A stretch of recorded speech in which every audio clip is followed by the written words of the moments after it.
Parce qu'il y a quelqu'un qui t'écoute, une personne qui a le privilège, ça. C'est déjà pas mal. Voilà. J'aurais préféré garder le masque, en fait, je me trouve plus beau avec un masque. Moins on en montre à partir d'un certain moment. Mais bon, il faut affronter. Bon, merci infiniment, ça me fait plaisir d'être là. Je suis venu de très loin, j'ai quand même franchi une frontière, n'est-ce pas? Puisque je suis venu de cette province que vous autres helvétiques n'avez pas voulu associer à votre destin national. Vous auriez eu le lac d'Annecy en plus et tout. Bon, voilà. Donc je ne suis pas citoyen de la Confédération helvétique, mais je viens de la Savoie. Je suis ému parce que c'est la première fois depuis très très longtemps que je renoue avec le présentiel. Je découvre ce mot d'ailleurs qui n'existait pas avant, mais bon, ça fait plusieurs mois que je ne me suis jamais exprimé devant un public pour les raisons que vous savez.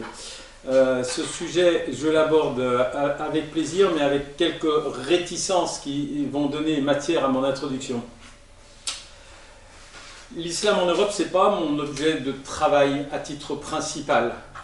Bon, ouvrons une parenthèse dans la parenthèse. Je m'exprime ici avec une ambition académique, avec une ambition scientifique.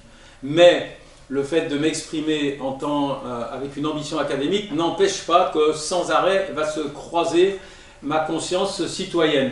Donc je peux vouloir m'exprimer sur le registre académique, mais jamais je ne mettrai dans ma poche et mon mouchoir dessus et mon masque dessus ma conscience citoyenne et des principes éthiques dont je pense qu'ils doivent transcender la pseudo-distance académique, hein, qui parfois est un petit peu fétichisée.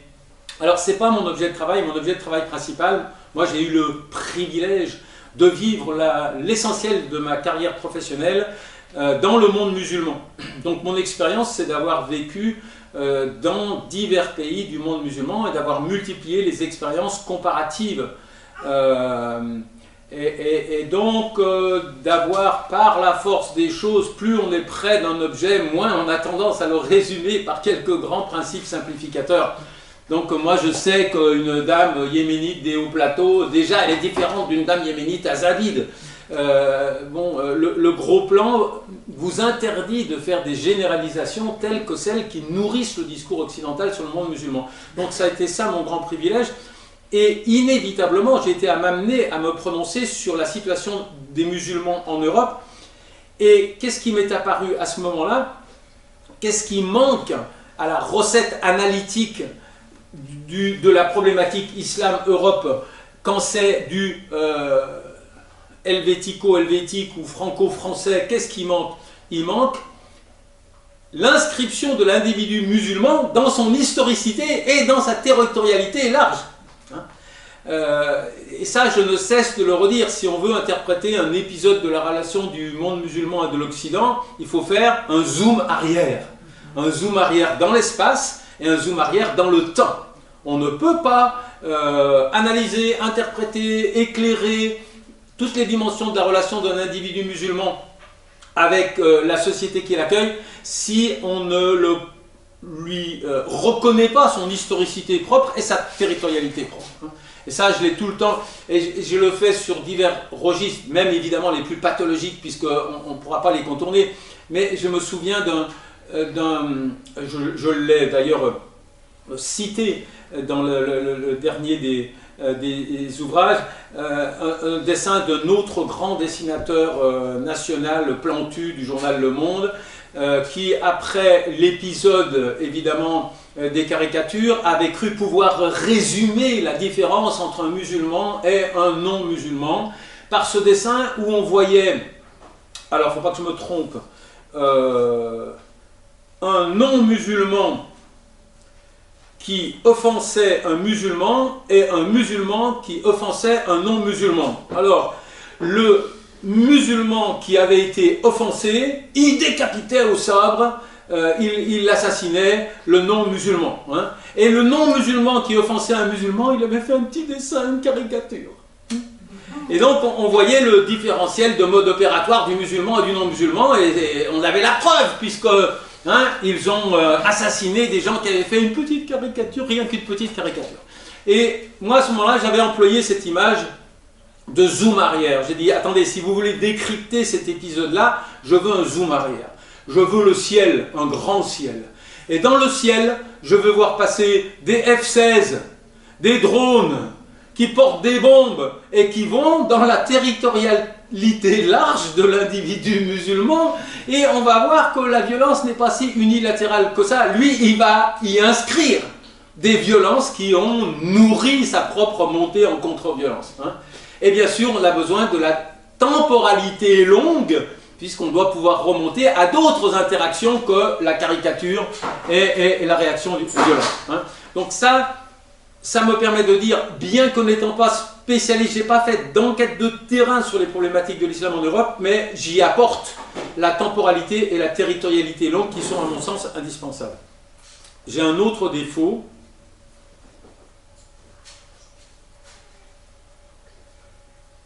Je ne suis pas suisse. Et donc, je nourris plus spontanément mes démonstrations d'exemples qui sont pris dans l'actualité française. Mais, la France et la Suisse étant ce qu'elles sont, je pense qu'il y a des interactions constantes et que des exemples pris dans l'actualité française, et je vais vous faire plaisir, je vais en prendre un en Suisse, si par exemple un petit pays voisin de la France fait un référendum pour savoir si on peut faire pousser des minarets ou non dans le paysage, eh bien évidemment la sphère médiatique française, l'imaginaire des Français va s'en emparer, donc il y a des interactions. Et je pense que se focaliser un petit peu sur la France, c'est pas une erreur méthodologique. Pourquoi? Parce que la relation de la France à l'islam est archétypique. Nous, on fait tous mieux que les autres. Pourquoi? Parce qu'on a des séquences historiques qui sont plus caractéristiques. Hein, la Suisse n'a pas le passé colonial qu'a la France. Or, on sait que l'épisode colonial va tenir une part importante. Et moins on sait cela, comme l'opinion publique française, plus on va avoir tendance à... Moins on connaît la variable historique et politique, banalement humaine, plus on va avoir tendance à surinvestir la variable religieuse. Et donc on va se tromper, on va dire « Ils nous ont attaqués parce qu'on a fait un petit dessin ». Petite remarque dans les remarques. Dans les caricatures qui ont été reproduites, reproduites, ils les ont expurgées du pire. Il y avait bien pire que ces caricatures-là. Et celles-là, ils ne les ont pas reproduites. J'ai même pas envie de les décrire. Mais il y avait des choses pornographiques, obscènes. Celle-là, ils ont dit, il vaut mieux pas la reproduire, il vaut mieux reproduire le prophète qui dit « Ah, c'est dur d'être aimé par des crétins. Ça passe, c'est gentil. » Mais il y a eu bien pire que ça. Hein, il y avait vraiment des choses qui étaient stigmatisantes. Mais moins je fais le zoom arrière, plus je vais avoir tendance à dire « On a vraiment un problème d'antinomie entre la religion musulmane et les lois élémentaires de la coexistence pacifique entre citoyens de cultures différentes. » Donc c'est relativement important de se focaliser sur une situation archétypique qui est celle de la France, donc je ne regrette pas, tout le monde fait, de ne pas être français. Ce que je ne regrette pas non plus, c'est d'avoir fait pression par l'intermédiaire du syndicat de défense des vieux conférenciers associé à la Ligue de protection des droits des travailleurs frontaliers, parce qu'initialement je devais faire 3 conférences, et puis l'organisateur a cédé à la pression, il a ramené le niveau de ma prestation à 2 conférences seulement, et toc, je l'ai dit. Bon.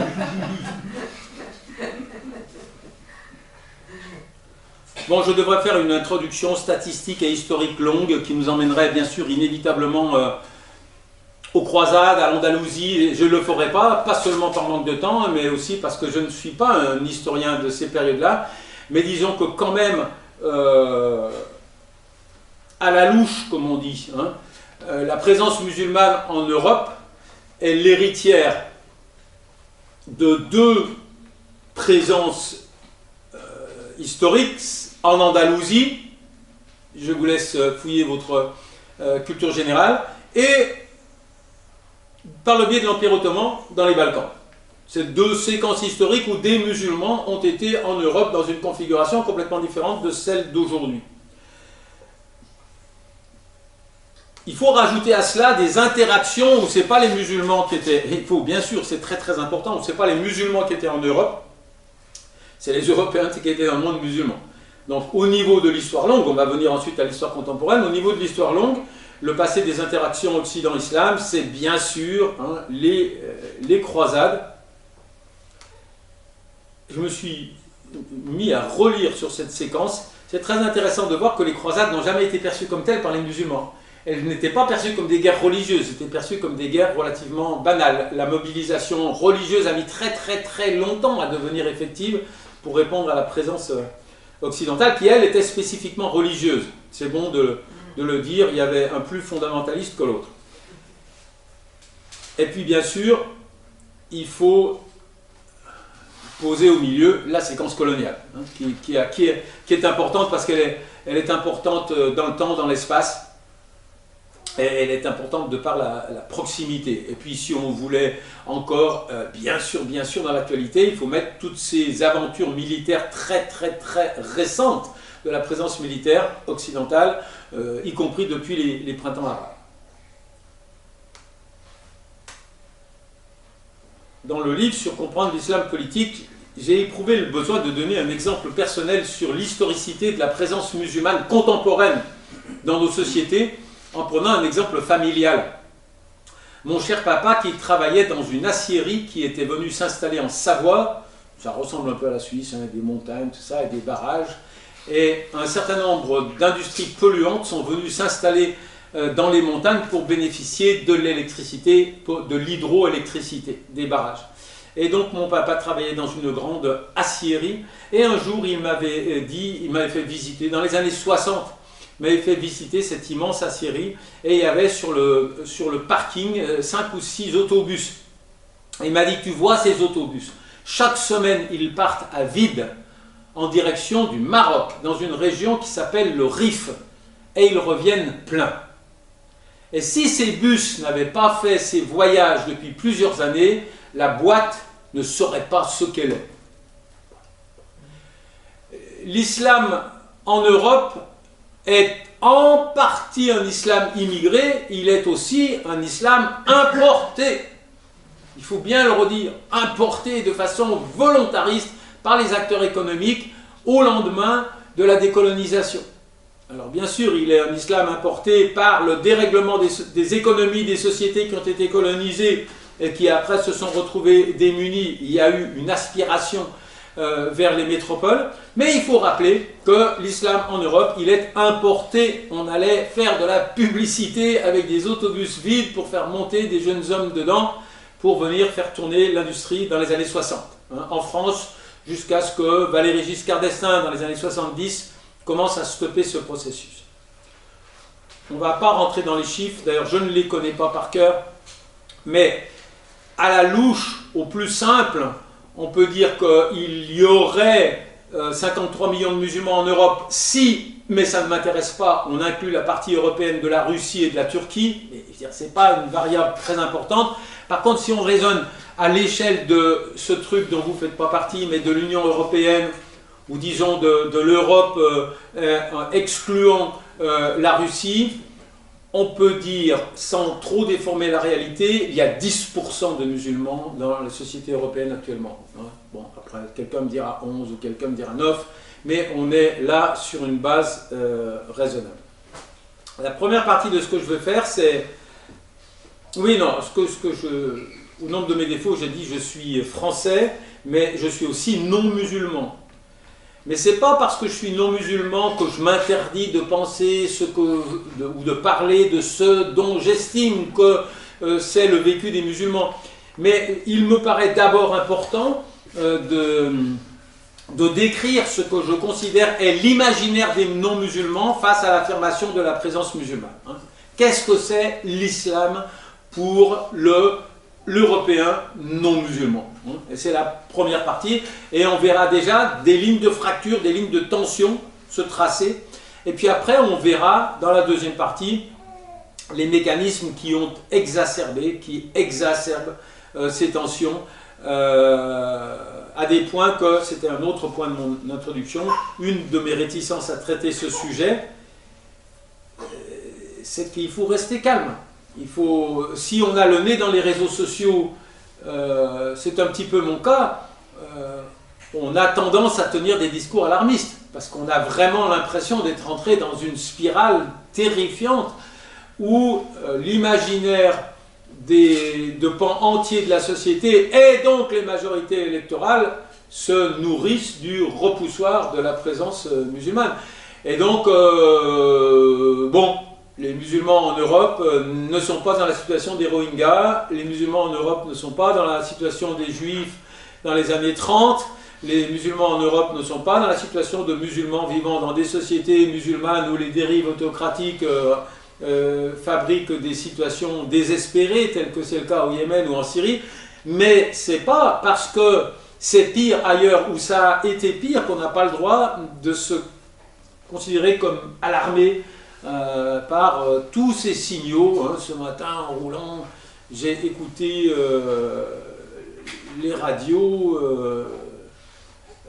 tous les 3 jours, je veux dire. Il y a un épisode, là c'était celui de la jeune leader de l'UNEF qui est allée avec un voile témoigner devant une commission parlementaire. La députée a quitté la salle alors que légalement elle avait le droit de porter le hijab. Mais demain on aura le burkini, après-demain on aura etc. etc. Donc un des défis c'est de ne pas prendre peur plus que nécessaire, de rester, de ne pas surinvestir cette écume violente de la sphère médiatique. Quand on est tout seul sur une île déserte, on n'a pas d'identité. On n'est ni un homme, ni une femme, ni un blanc, ni un noir, ni un grand, ni un petit, ni un Français, ni un Suisse. Qui vous dit qui vous êtes? Le deuxième qui arrive sur l'île. Le deuxième qui arrive sur l'île, si c'est un phoque, vous êtes un être humain, il est un animal. S'il est africain, vous êtes européen. S'il est grand, vous êtes petit, etc., etc., etc. C'est dans la relation avec l'altérité que se forment les mécanismes de l'identité. D'accord? Qui c'est le musulman en Europe maintenant? C'est l'autre. Celui qui nous dit celui qui dit aux non-musulmans qui ils sont. C'est l'autre en chef. Pendant un certain temps, pour des Français, ça peut être l'allemand, le britannique. Après, ça a été... Aïe, aïe, aïe. Là, on voit que le conférencier, il y a longtemps qu'il n'a pas travaillé. Sinon, il saurait qu'il doit éteindre son téléphone.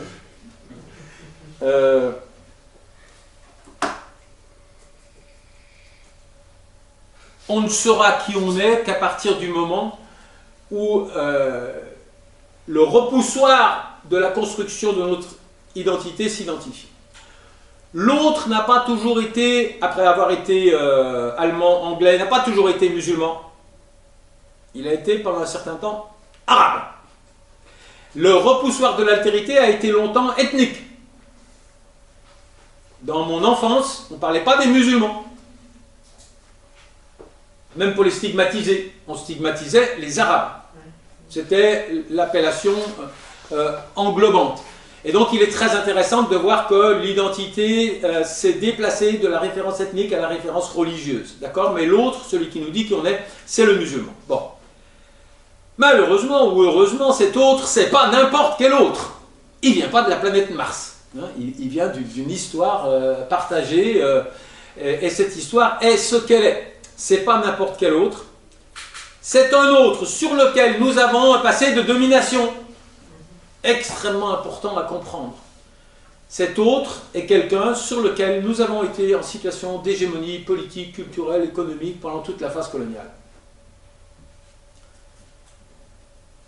Donc l'islam, c'est la culture de l'autre, de cet autre en particulier, mais ce n'est pas n'importe quelle culture. C'est une culture où la variable religieuse tient une place plus importante que dans la culture de la société qui accueille ou qui reçoit, ou qui refuse d'accueillir et de recevoir. De la culture du pays de destination. La culture de l'autre musulman, c'est une culture où la variable religieuse tient une place, rien d'extraordinaire, tient une place comparable à celle qu'elle tenait dans cette société européenne, au Portugal, en Pologne, en Italie. Croyez-vous que vous auriez toléré des caricatures même jusqu'à ce jour, des caricatures de la Vierge Marie ressemblant à celles qu'on a publiées du prophète Mahomet en disant liberté d'expression? Bien sûr que non. Mais disons qu'il s'est produit un processus de déchristianisation en Europe qui ne s'est pas produit. On en dira peut-être un petit mot, parce qu'on dit les musulmans qui abandonnent l'islam. Il y a un livre qui vient de paraître, qui est relativement intéressant. Et il faudra en parler. Mais disons que cette culture de l'autre est beaucoup plus religieuse que la culture dominante de la société d'accueil. Il s'est produit en Europe un processus de déchristianisation qui a emprunté des voies différentes selon qu'on est dans le monde anglo-saxon ou dans le monde catholique français. L'itinéraire de la séparation relative avec l'Église se passe d'une certaine manière dans le monde français révolutionnaire. Pourquoi? Parce que l'Église a été associée à l'exercice du pouvoir absolutiste par la monarchie, et donc pour être révolutionnaire, pour se moderniser, on devait quelque part obligatoirement devenir anti-religieux, au moins anti-Église. Et anti-Église et anti-religion, on ne faisait pas tellement la différence. Et ça, c'est important de le savoir, même s'il ne faut pas le surdéterminer. Bien sûr, c'est la culture de l'autre, pas n'importe quel autre, pas n'importe quand, pas n'importe où. Pendant des décennies, nous avons construit des cathédrales dans les capitales du monde musulman. Aujourd'hui, les musulmans veulent prier dans nos caves et des fois même en sortir pour construire des mosquées. Mais disons, la rencontre ne se fait plus. Notre relation à l'islam n'était pas la même quand nous construisions Notre-Dame d'Afrique sur les hauts d'Alger qu'aujourd'hui, que les musulmans sont dans une enceinte que nous considérons comme historiquement de tradition chrétienne et qui veulent s'affirmer. Donc c'est très très important. Notre relation, notre perception de l'islam, quand nous étions en situation d'hégémonie sur les situations musulmanes de la périphérie coloniale de l'Occident, n'était pas du tout la même. Lors de l'exposition universelle de 1930 à Paris, les musulmans, la peur de l'islam, évidemment. Nous étions en situation d'hégémonie, la culture musulmane était folklorisée, elle était réduite au thé à la menthe et à la chaussure pointue, pour mieux souligner l'incontournable centralité de notre culture, de la culture qui était hégémonique et dominante. Et maintenant, eh bien, c'est un mécanisme différent. Et donc, va se produire un dysfonctionnement. Alors, ce dysfonctionnement dans la rencontre de deux cultures ou de deux religions se produit des deux côtés. Un dysfonctionnement qui va être qu'on va dénier à une autre culture, au nom de la forme du chapeau du monsieur qui est en face, je vais lui dénier la capacité d'être un mec bien. Parce qu'il a un chapeau qui n'est pas de la même forme. Cherchez l'erreur, elle est apparente, elle est évidente. Mais c'est quand même ce que vont faire les acteurs, les deux acteurs de la rencontre, parce que les deux des musulmans illégitimeront des données objectivement universelles du patrimoine occidental parce qu'ils considéreront que l'émetteur est illégitime. Et je donnerai des exemples dans les deux sens. Mais disons, ce qui va se produire, c'est que les acteurs en présence vont nier à l'autre la capacité à participer au progrès humain en appliquant les valeurs universelles, parce que le matériau symbolique qu'il symbolise, qu'il mobilise pour affirmer la légitimité de ces valeurs au sein du groupe n'est pas le même qu'eux, qu'on ne respecte pas particulièrement. Je ne vais pas les citer, mais j'ai peur que leur liste s'allonge d'ailleurs. Et je leur ai dit, vous savez, il y a des chefs d'État que vous ne respectez pas du tout. Et qu'est-ce que vous diriez si je vous disais l'islam n'a pas de valeur? La preuve en est le comportement de tel et tel et tel et tel chef d'État. Qu'est-ce que vous me diriez? Vous me diriez, ah non, non, non, non, non, non. L'islam a des valeurs, mais ces chefs d'État ne les connaissent pas, ne les respectent pas. Donc d'accord, on aura toujours ça, à mon avis, ce qui sépare les deux appartenances, c'est que c'est pas l'islam et la chrétienté, c'est la capacité des individus à respecter les valeurs humanistes qui existent dans chacun de leurs traditions héritées. Et je prends souvent le même exemple, je dis en 1900, prenons la justice sociale, dont je considère qu'elle est une valeur universelle. Si je suis un communiste soviétique dans les années 50, je pratique la justice sociale parce que Lénine ou Staline a dit. Si je suis un catholique italien, je pratique la justice sociale parce que Jésus.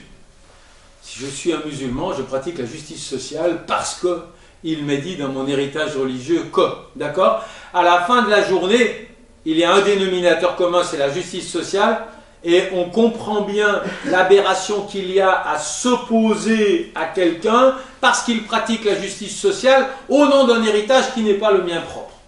parce qu'ils ne mobilisent pas le même capital, les mêmes références culturelles comme moi pour mobiliser. Alors ce malentendu-là, c'est celui qu'on va retrouver tout le temps, au cœur de la suspicion entre les appartenances religieuses au sein des sociétés européennes. La société d'accueil va dénier aux nouveaux venus sa capacité à respecter les valeurs humanistes parce qu'il les légitime avec un capital culturel, en l'occurrence religieux, qui est différent du sien. Et on ne fait pas la différence, on ne veut pas aller voir qu'on peut avoir adhéré à des dogmes différents. Ce qui compte, c'est est-ce qu'on est capable de débarrasser les ordures ensemble? Est-ce qu'on est capable de faire fonctionner la cité ensemble? La réponse sera toujours oui.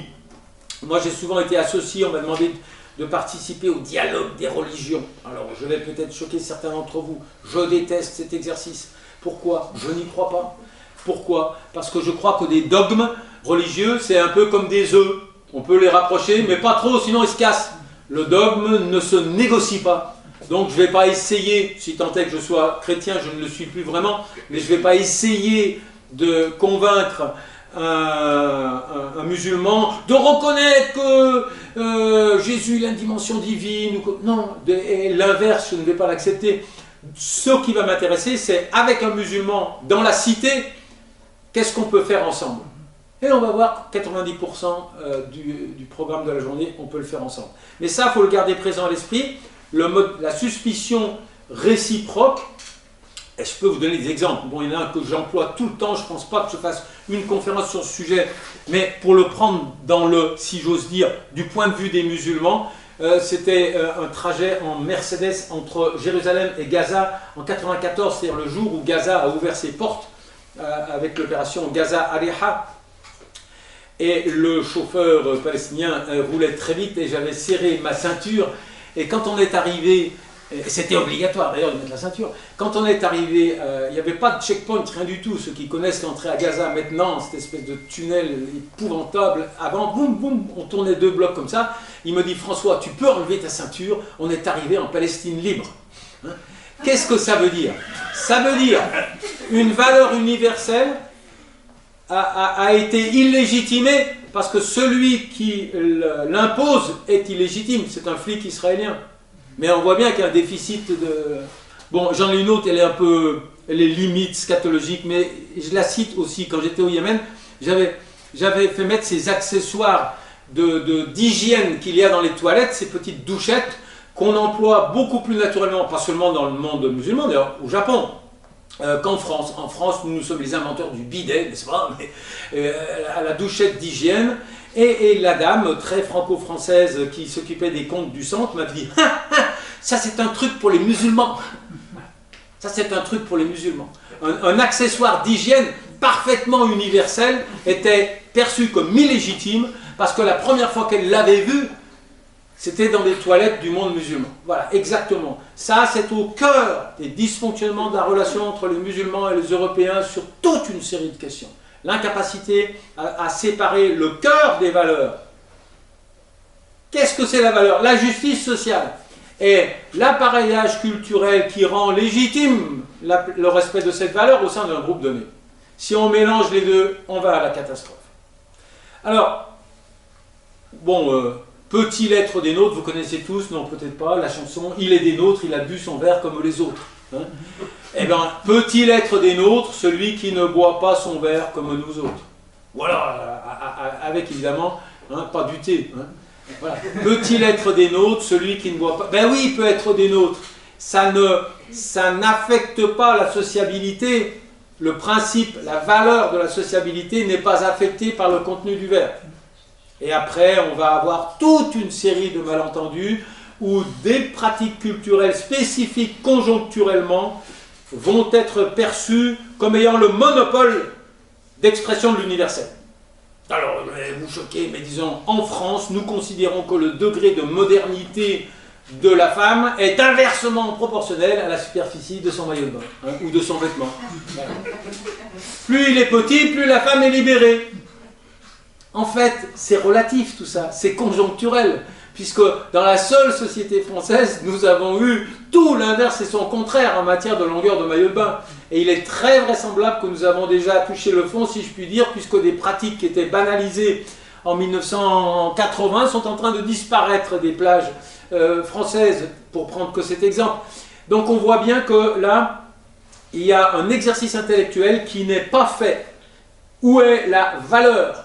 Et alors, mais il y a très longtemps que j'avais fait un essai de fatwa en quelque sorte, j'avais dit qu'est-ce que c'est qu'un bon maillot de bain, parce que je me suis heurté à certains maillots de bain, et notamment au Yémen, au club des officiers, ils vendaient des maillots de bain qui arrivaient au-dessous du genou, ça ne me gêne absolument pas, mais qui étaient tellement étroits qu'on ne pouvait pas nager la brasse. J'ai dit non, ce maillot de bain n'a pas le minimum de qualité pour être un maillot de bain universel. Un maillot de bain universel, c'est un maillot de bain qui permet le déplacement du corps avec facilité dans l'eau. Mais la longueur de la manche pour ne pas entraver les mouvements du corps qui permettent au corps de flotter et d'avancer. Point barre, tout le reste, c'est du conjoncturel, c'est du culturel.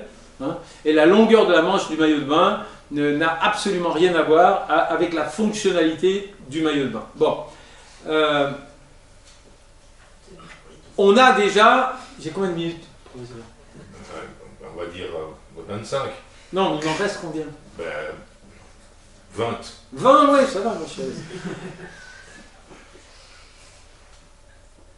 Alors, où sont ces lignes de tension et de fracture qui vont se développer au sein des sociétés européennes à mesure que s'opère l'affirmation de la présence musulmane? Évidemment, lorsque les musulmans étaient totalement invisibles, ils n'étaient même pas musulmans. De toute façon, on leur tapait dessus parce qu'ils étaient arabes. Mais bon, le musulman invisible crée moins de tension que lorsque la dynamique d'affirmation est d'une génération à l'autre. On sait que ce que les pères ont toléré, l'invisibilité totale, les enfants qui ont eu accès à l'enseignement ne le tolèrent plus. Et donc on a inévitablement une dynamique qui est de revendiquer les droits les plus légitimes qui sont ceux de toutes les autres composantes du tissu national.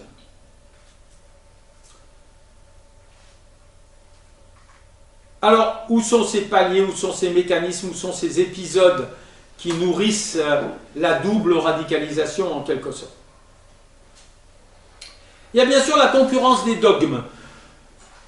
Le catholique qui dit « j'aime pas la concurrence du dogme musulman ». Mais moi, je pense que cette dimension-là de la tension avec les musulmans en Europe n'est pas du tout la première.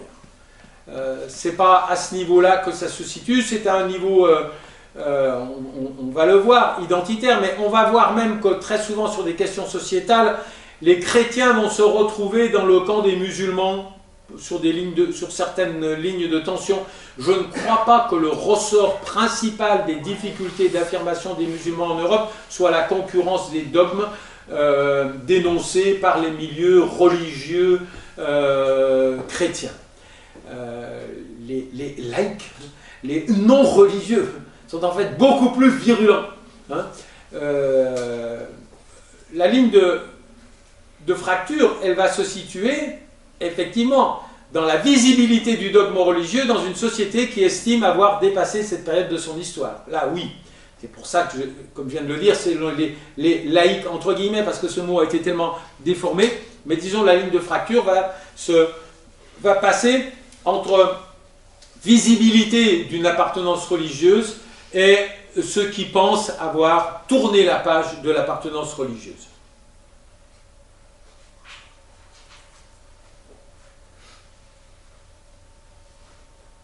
Bien sûr, le second grand pilier, je pense avoir dit l'essentiel des raisons pour lesquelles les sociétés européennes se crispent. Hein. Donc ma liste du point de vue concurrence des dogmes, résurgence du religieux dans l'espace public est limitée. Et bien sûr, il faut y ajouter un énorme compartiment. C'est ce qu'on va appeler le terrorisme islamique, c'est-à-dire moi, ce que j'appelle un certain nombre de contre-violences qui vont toucher les sociétés européennes et qu'on ne peut pas comprendre si on ne fait pas le zoom arrière que j'ai évoqué tout à l'heure. Mais disons, du point de vue des sociétés européennes, l'argument massu, bien sûr, va être le terrorisme islamique.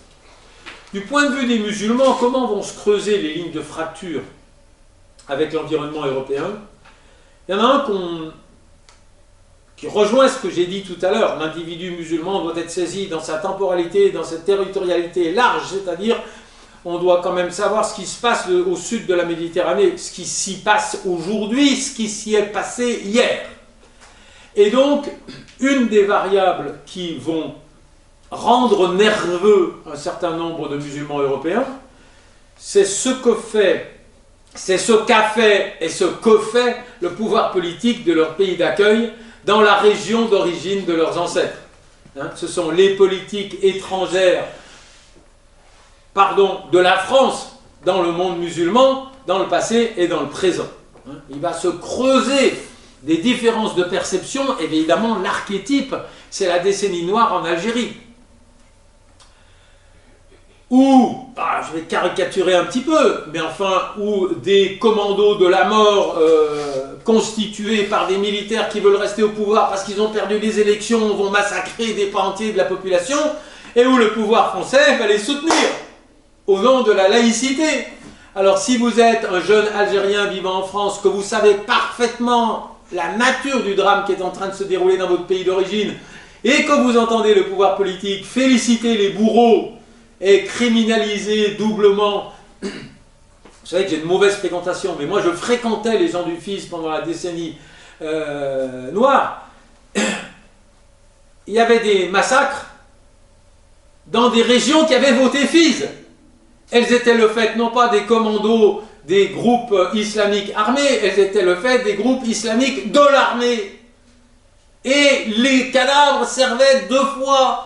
Ils affectaient l'adversaire politique, on lui tuait sa femme, mais on se resservait du cadavre une deuxième fois, on lui faisait porter la responsabilité de l'horreur devant l'opinion publique internationale. Donc là, vous avez eu un mécanisme à fabriquer de la rupture entre les musulmans résidant en France et le pouvoir politique qui faisait ça, qu'on n'évoque jamais, qu'on évoque très très rarement. Mais évidemment, la variable de la politique étrangère du pays d'accueil est une variable très très importante. Les États européens, dans leur immense majorité, ont criminalisé les oppositions arabes. Pas complètement les oppositions de gauche, complètement dès lors qu'elles sont devenues des oppositions dites islamistes. Et ça, c'est un mécanisme qui va affecter le degré de confiance entre les musulmans résidant en Europe et le gouvernement de leur pays d'accueil. Le musulman vit donc dans une société dont le pouvoir politique, auquel il est très peu associé, on va y venir, déficit total de représentation politique et médiatique, manifeste de l'hostilité et participe à la souffrance, au martyre de son environnement d'origine. Je caricature, mais c'est ça le schéma. C'est ça qui va se passer. Nous, Sisi est notre grand ami aujourd'hui, n'est-ce pas? Sisi est notre grand ami, où nous avons renoué avec le pire de cette relation qui cautionne les dictateurs au nom de la défense de la laïcité. Bon, maintenant ça devient risible. Mais je vous assure que quand moi j'essayais de raconter ça dans les années 90, c'était pas facile. Et j'étais drôlement seul. Je me souviens quand même qu'Amnesty International m'a demandé à 2 reprises d'intervenir devant ces militants. Pourquoi? Parce que les militants d'Amnesty International refusaient de défendre les militants tunisiens qui étaient torturés par Bourguiba et Ben Ali. Il fallait venir déconstruire ce réflexe très réducteur qui faisait qu'aucun segment des sociétés occidentales acceptait de voir ce qu'il pouvait y avoir d'universel dans les oppositions qui étaient torturées à mort au sud de la Méditerranée. Dans une intervention que j'ai faite il y a une vingtaine d'années, passons au sujet suivant, le déficit de représentation politique des musulmans dans les pays européens. Énorme dossier. Énorme dossier. Un des problèmes les plus importants, c'est le déficit de représentation. Alors vous me direz, oui, mais bon, les élections, ouais, ils sont que 10%, bon. Mais moi je dis le déficit de représentation médiatique. Et j'emploie cette expression, dont j'espère que vous allez immédiatement la comprendre, même si elle est un peu française, la chalroumisation des élites musulmanes. Je fais allusion à l'imam Chalroumi. Mais ça, c'est un dossier extrêmement important. Au cœur des dysfonctionnements de la relation entre les musulmans et leur environnement politique en Europe, il y a cette vieille pratique coloniale, désolé, c'est les Français qui ont été les champions toutes catégories, de fabriquer la représentation politique du groupe sur lequel vous voulez maintenir votre domination. Ça s'appelait les haras, les basharas. On fabriquait des élites administratives, bien sûr, pas par le vote. Pas par le vote. On les fabriquait unilatéralement et on les décrétait représentants du groupe sur lequel on voulait garder le contrôle. La France continue à fonctionner comme ça. Regardez quand même, googlez, ça ne prendra pas longtemps. Regardez le best-of de l'imam Chalroumi. L'imam Chalroumi, mais je ne l'en veux pas pour ça. Il ne peut pas dire 2 phrases de suite en français sans se prendre les pieds dans le tapis, sans dire une connerie, sans faire rire. Bon, il a d'autres talents, il fait beaucoup rire, mais il ne peut pas être le représentant légitime d'une communauté aussi riche que le monde musulman en Europe. C'est impossible. Pourtant, il a été fait. Il fait des manifestations, et dans ces manifestations, vous savez, il y a plus de caméras de télévision que de manifestants. C'est ça le problème. Il y a 0 manifestant, il a 0 représentativité, mais il y a 50 caméras de télévision pour essayer de faire croire qu'il est vraiment... Et évidemment, qu'est-ce qu'il dit? Il dit « Ah bah le Hamas » avec l'accent qu'il faut. Il dit « Je vais en Israël et je rencontre les officiers, ce sont des gens charmants, je me demande pourquoi on les aime pas. » Je caricature même pas. Hein, il est invité en Israël, bon, par le CRIF comme par hasard, le Conseil représentatif des institutions juives de France. Et voilà, et il dit tout ce qu'on a envie d'entendre dans la langue que l'on comprend. Non, souvent on ne comprend pas, mais ça fait rien. Et ça, c'est ce mécanisme, la chalroumisation. La chalroumisation ne mobilise pas que des analphabètes, elle mobilise des chalroumis savants. Évidemment, ceux qui vont passer dans les médias, ce sont ceux qui cautionnent les mécanismes discursifs de la domination de la majorité non musulmane sur la minorité musulmane. Et donc on a la maladie de l'islam. Si vous expliquez les dysfonctionnements des sociétés européennes dans leur relation au monde musulman de façon unilatérale, en disant c'est parce qu'il y a une maladie de l'islam, c'est un livre d'Abdel Wahhab Meddeb, Allah yarhamou, mais je n'ai pas changé d'avis à son égard parce qu'il nous a quittés, et vous aurez toute une catégorie de chalroumis savants, c'est-à-dire qui vont venir employer, cautionner une lecture essentialiste des difficultés générées par l'affirmation de la présence musulmane en France. On peut abandonner son appartenance religieuse. Où ça commence à devenir critiquable, c'est lorsque ce phénomène qui est complexe, et je suis content, il y a un livre intéressant qui est sorti malheureusement chez l'Harmattan, mais qui a étudié d'un point de vue académique le paysage des musulmans européens qui quittent leur religion. Bon, il y a des raisons multiples, variées, comparables à celles qui ont fait que je n'ai plus un sentiment religieux très fort, mais évidemment différentes aussi, parce que moi, quand je me suis distancié de mon éducation religieuse, je le faisais dans un environnement où en gros tout le monde faisait pareil, personne ne m'empêchait de le faire. Et personne n'était là pour m'empêcher d'entrer à l'église. Alors que ceux qui quittent leur appartenance musulmane dans le turmoil, dans la machine à laver de l'affirmation de l'islam en Europe, bon, ils abandonnent un peu le bateau dans la tempête, mais disons, ils ont le droit. Où on peut s'étonner quand même, c'est l'instrumentalisation de la petite frange, parce que je peux abandonner ma religion sans éprouver le besoin de dire « je l'ai abandonné parce que c'était le pire de tout et j'ai dit... » Non.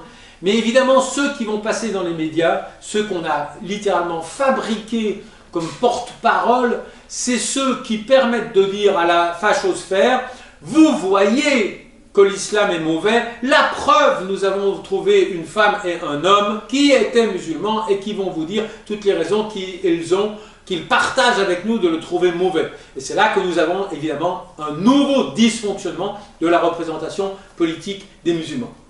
Alors, je pense que c'est bien que la personne qui m'a précédé à la tribune ait rappelé l'importance, et tu en as parlé aussi, de la votation, du vote. L'autre jour, j'ai fait une conférence un petit peu dans les mêmes termes, avant le confinement, donc c'est déjà très très vieux. Et j'ai dit, l'arme qui reste, c'est de vous souvenir du poids électoral. Et donc un certain monsieur que peut-être vous connaissez, Yann Hamel, il s'appelle, il était dans la salle, et donc il a écrit immédiatement, et c'est paru dans Valeurs Actuelles pleine page, et dans Marianne Net pleine page, que j'avais appelé à la formation de listes communautaires. Voilà. Donc si on dit musulmans, souvenez-vous que vous avez un instrument, c'est le bulletin de vote, eh bien là on trouvera moyen de vous dire, il a appelé à la formation de listes communautaires. Ce matin j'entendais un député que je respecte beaucoup, qui s'appelle Éric Coquerel, qui est député de Saint-Denis, la France Insoumise. Pourtant je ne suis pas d'accord avec plein de choses de la France Insoumise, mais il rappelait ce problème des listes communautaires. Vous savez, il y a le voile, le burkini, les listes communautaires. Et il dit, vous savez combien il y a eu de listes communautaires, parce qu'on a brandi le spectre des listes communautaires. Il dit, vous savez combien il y a eu de listes communautaires à Saint-Denis, l'endroit même où on attendait la formation de listes communautaires, et la journaliste ne le savait pas, c'est très significatif. Elle savait qu'il fallait crier liste communautaire, mais ce qu'elle ne savait pas, c'est qu'à Saint-Denis, il y a eu 0 liste communautaire. Hein, on voit l'ampleur du danger. Bon, dysfonctionnement de la représentation politique. C'est un truc que vous m'entendrez répéter cet après-midi tout le temps. L'émergence de conduite radicale atteste des dysfonctionnements de la distribution des ressources politiques dans le groupe concerné. Point barre. C'est pas la peine d'aller plus loin. Il n'y aura d'expression radicale de n'importe quel terroir culturel ou religieux qu'en écho des dysfonctionnements profonds des institutions de la représentation politique. Or, les institutions de la représentation politique dysfonctionne considérablement, pas seulement sur le terrain stricto sensu politique, mais sur le terrain médiatique. C'est la première fois, pardon d'être encore franco-français, mais ce que j'ai entendu avant-hier sur la RTS fait que je me sens... Enfin, j'aime bien la RTS, hein, ils m'ont invité plusieurs fois, donc je ne dis pas de mal d'une façon générale, mais j'ai entendu un journaliste de la RTS commenter un certain procès, et je me suis dit, bon, ils n'ont rien à apprendre en France, et c'est vraiment... le même niveau. Mais disons que je pense que c'est la première fois qu'en France qu'on a une telle homogénéité politique dans tous les grands médias, tous les magazines, toutes les chaînes d'infos appartiennent à un courant politique nominatif. Il y a quelques toutes petites exceptions, je peux dire Mediapart n'est pas complètement sur cette longueur d'onde, Politis, le petit Politis, le Monde diplomatique, mais après le reste, tous les grands hebdomadaires, l'Express, le Point, Marianne, carburent tous à ce carburant qui est en train de fabriquer des majorités électorales et qui est la stigmatisation de l'autre musulman. Et donc ça, effectivement, on doit le savoir et on doit s'en inquiéter. Alors, qu'est-ce qui se passe encore du point de vue d'un musulman vivant en Europe? Alors, évidemment, je l'ai déjà dit, le phénomène djihadiste est une réalité. Avant-hier est paru, je trouve très bon les articles qui disent à peu près ce que j'ai déjà dit depuis un certain temps. Donc, mais avant-hier est paru un article dont je vais vous donner la référence. Parce qu'il dit mieux que moi, calmement, des choses que j'ai essayé de dire depuis très longtemps. Il disait que si vous dépolitisez les expressions radicales de l'appartenance musulmane, vous allez avoir tendance à surinvestir la variable religieuse. Et donc là, vous allez... Et donc, cet article dit, oui, ils ont bien assassiné Charlie parce qu'il y avait eu les caricatures du prophète, mais posez-vous quand même la question de savoir pourquoi c'est la France qui a été frappée dans des actes terroristes, et pas le Danemark, et pas tous les autres pays qui ont reproduit les caricatures. Et il disait, si vous ne voulez pas comprendre que cette crispation ne peut intervenir que dans un contexte où la matrice de la relation politique est complètement détériorée, vous ne comprenez rien. Alors cet article, je l'ai noté,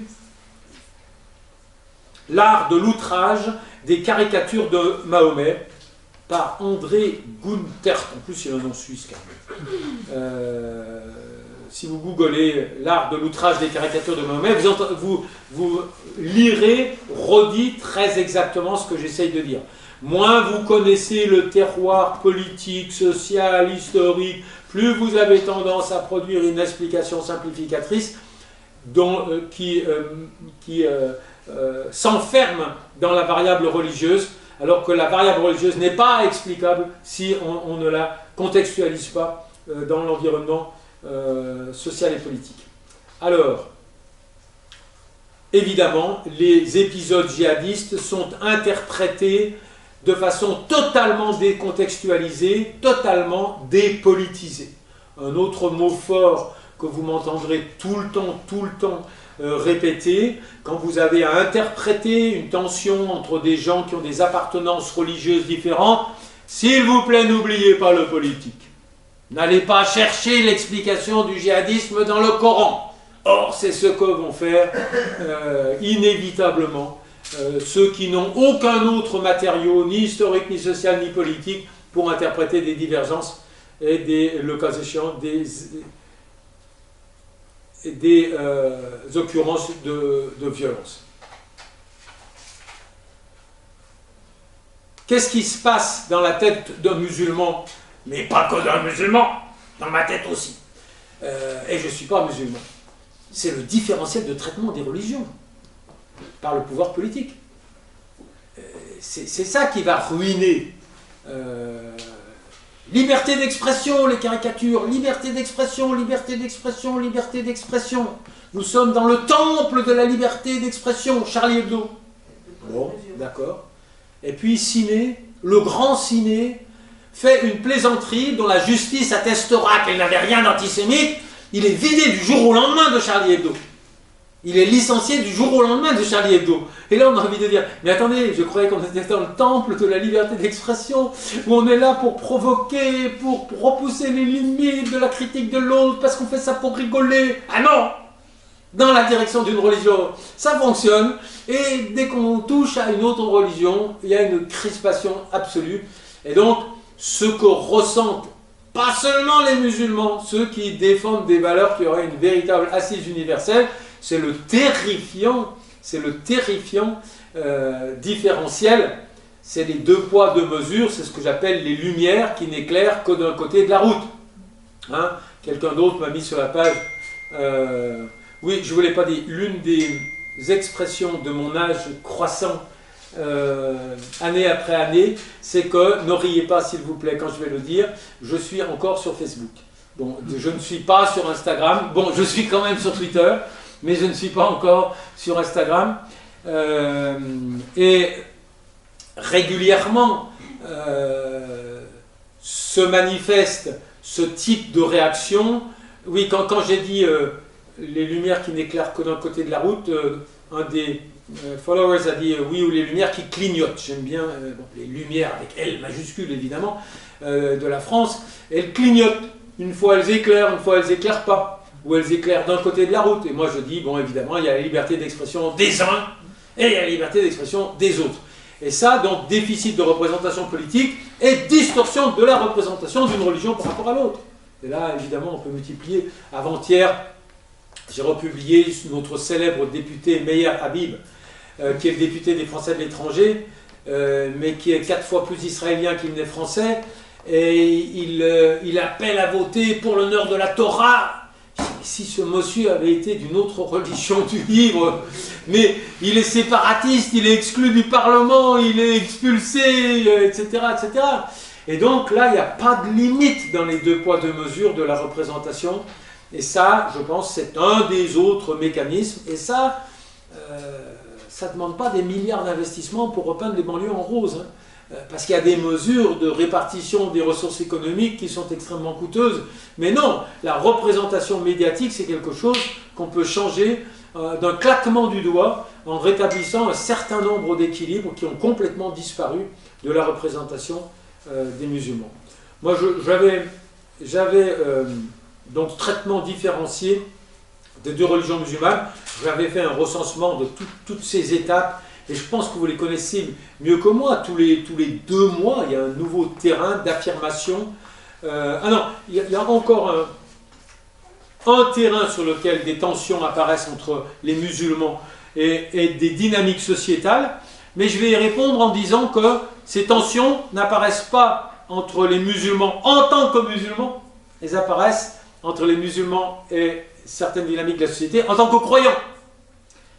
Et donc là, on va retrouver souvent la PMA, l'ultra-banalisation de l'homosexualité.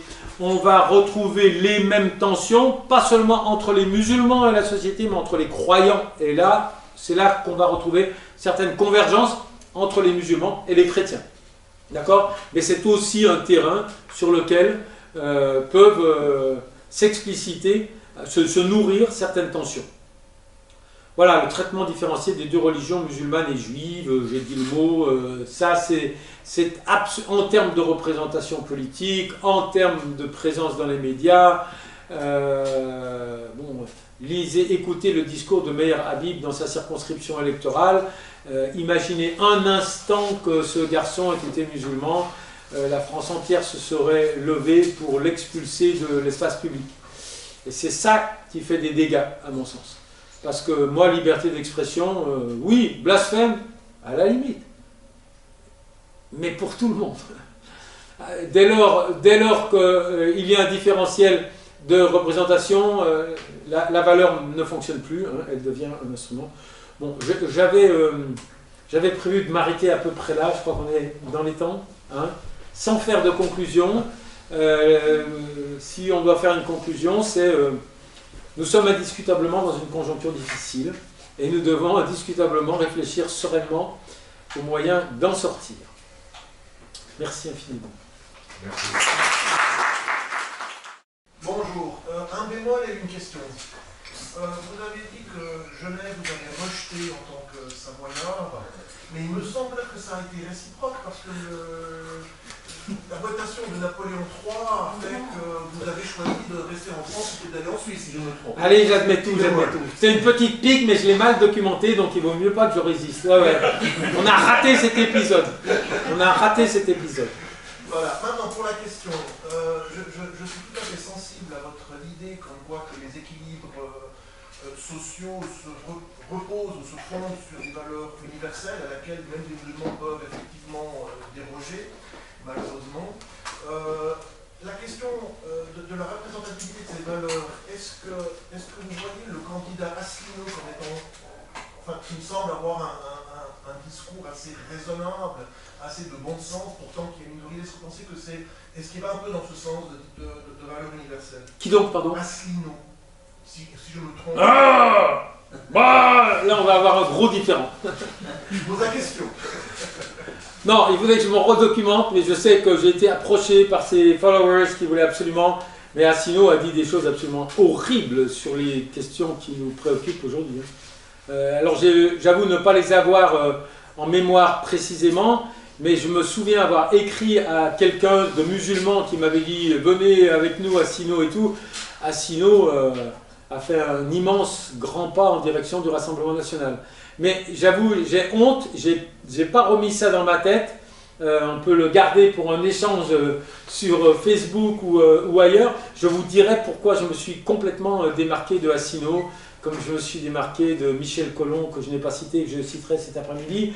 Toute une série de penseurs dont j'estime... Attention, je me suis démarqué aussi de la France insoumise, hein, mais sur un terrain qu'on abordera cet après-midi pour ceux qui vont pas avoir une double dose.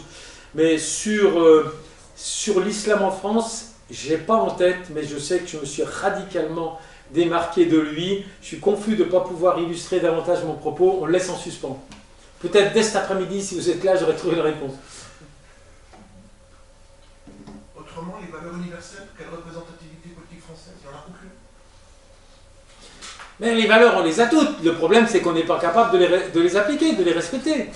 Elles existent dans le patrimoine culturel de chacun des groupes habitant sur cette planète.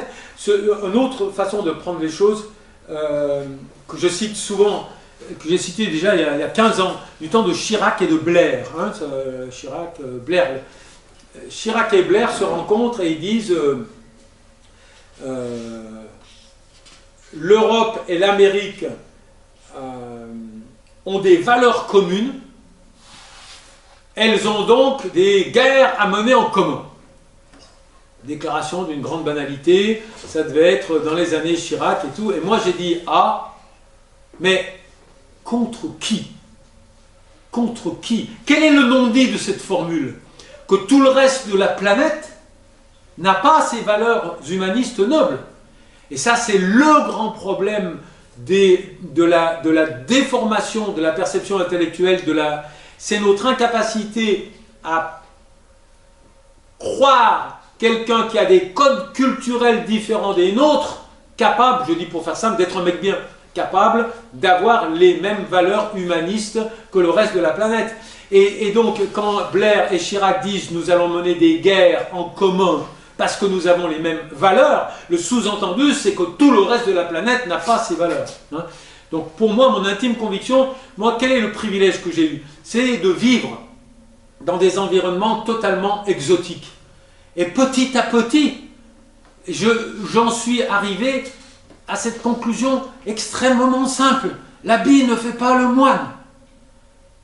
Un monsieur peut avoir un chapeau pointu très bizarre, parler une langue à laquelle je ne comprends rien, manger des trucs loufoques, chanter des chansons pas drôles et être un mec bien. C'est-à-dire, les codes culturels n'anticipent pas sur la capacité d'un individu à avoir. Il va les exprimer de façon différente des valeurs qui sont identiques aux miennes. Mais il faut prendre le temps d'aller s'en apercevoir. Il faut prendre le temps d'aller sur le terrain pour voir qu'en quelque sorte, sous le voile, si j'ose dire ainsi, il peut y avoir une humanité qui n'est pas en antinomie avec ce que je considère comme étant le socle de ce que je défendrais. Attention, je n'ai pas dit qu'il n'y avait pas des gens de par le monde qui avaient des valeurs ou des pratiques auxquelles je ne pouvais pas adhérer. Et sur le terrain du voile, je le dis de façon très explicite.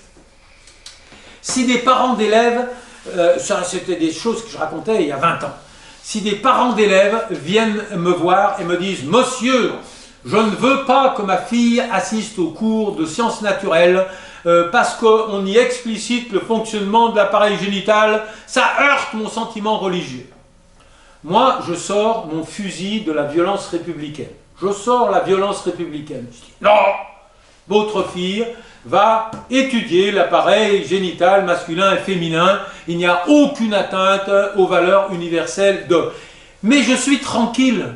Je sais que si je fais ça, si je dis ça, 90-95% des musulmans seront dans mon camp, seront avec moi, seront avec la violence républicaine, d'accord? Mais je ne nie pas qu'il puisse y avoir, y compris au sein de la communauté musulmane en Europe, des comportements avec lesquels je ne peux pas être en accord. Même au nom de la diversité culturelle. Il y a des limites, c'est ce que j'ai appelé le minimum universel de modernité. Hein.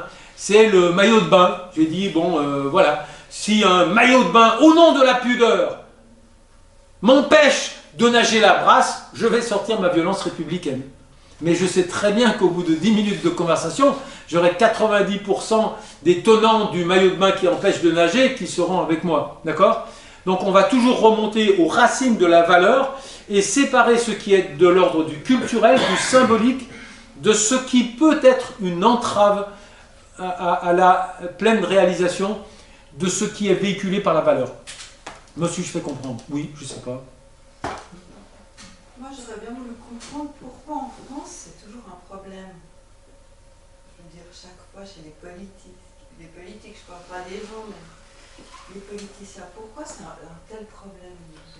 Alors, si votre question est très générale, je dirais pour les raisons que j'ai évoquées depuis ce matin que je suis rentré dans la pièce. Mais si elle est plus précise, est-ce qu'il y a une spécificité française? Oui, il y a une spécificité française. Par rapport, on va aller très très vite. À Londres, le mec, il a un turban sur la tête. Non, Khan, il n'a pas de turban. Mais le maire est musulman. Au Canada, le ministre de la Défense, il a un chapeau pointu sur la tête avec un turban. Il y a une spécificité française historique. Quand les anglo-saxons se sont trouvés devant la question, est-ce qu'un type avec un turban et une barbe peut devenir un bon flic? Ils ont dit oui.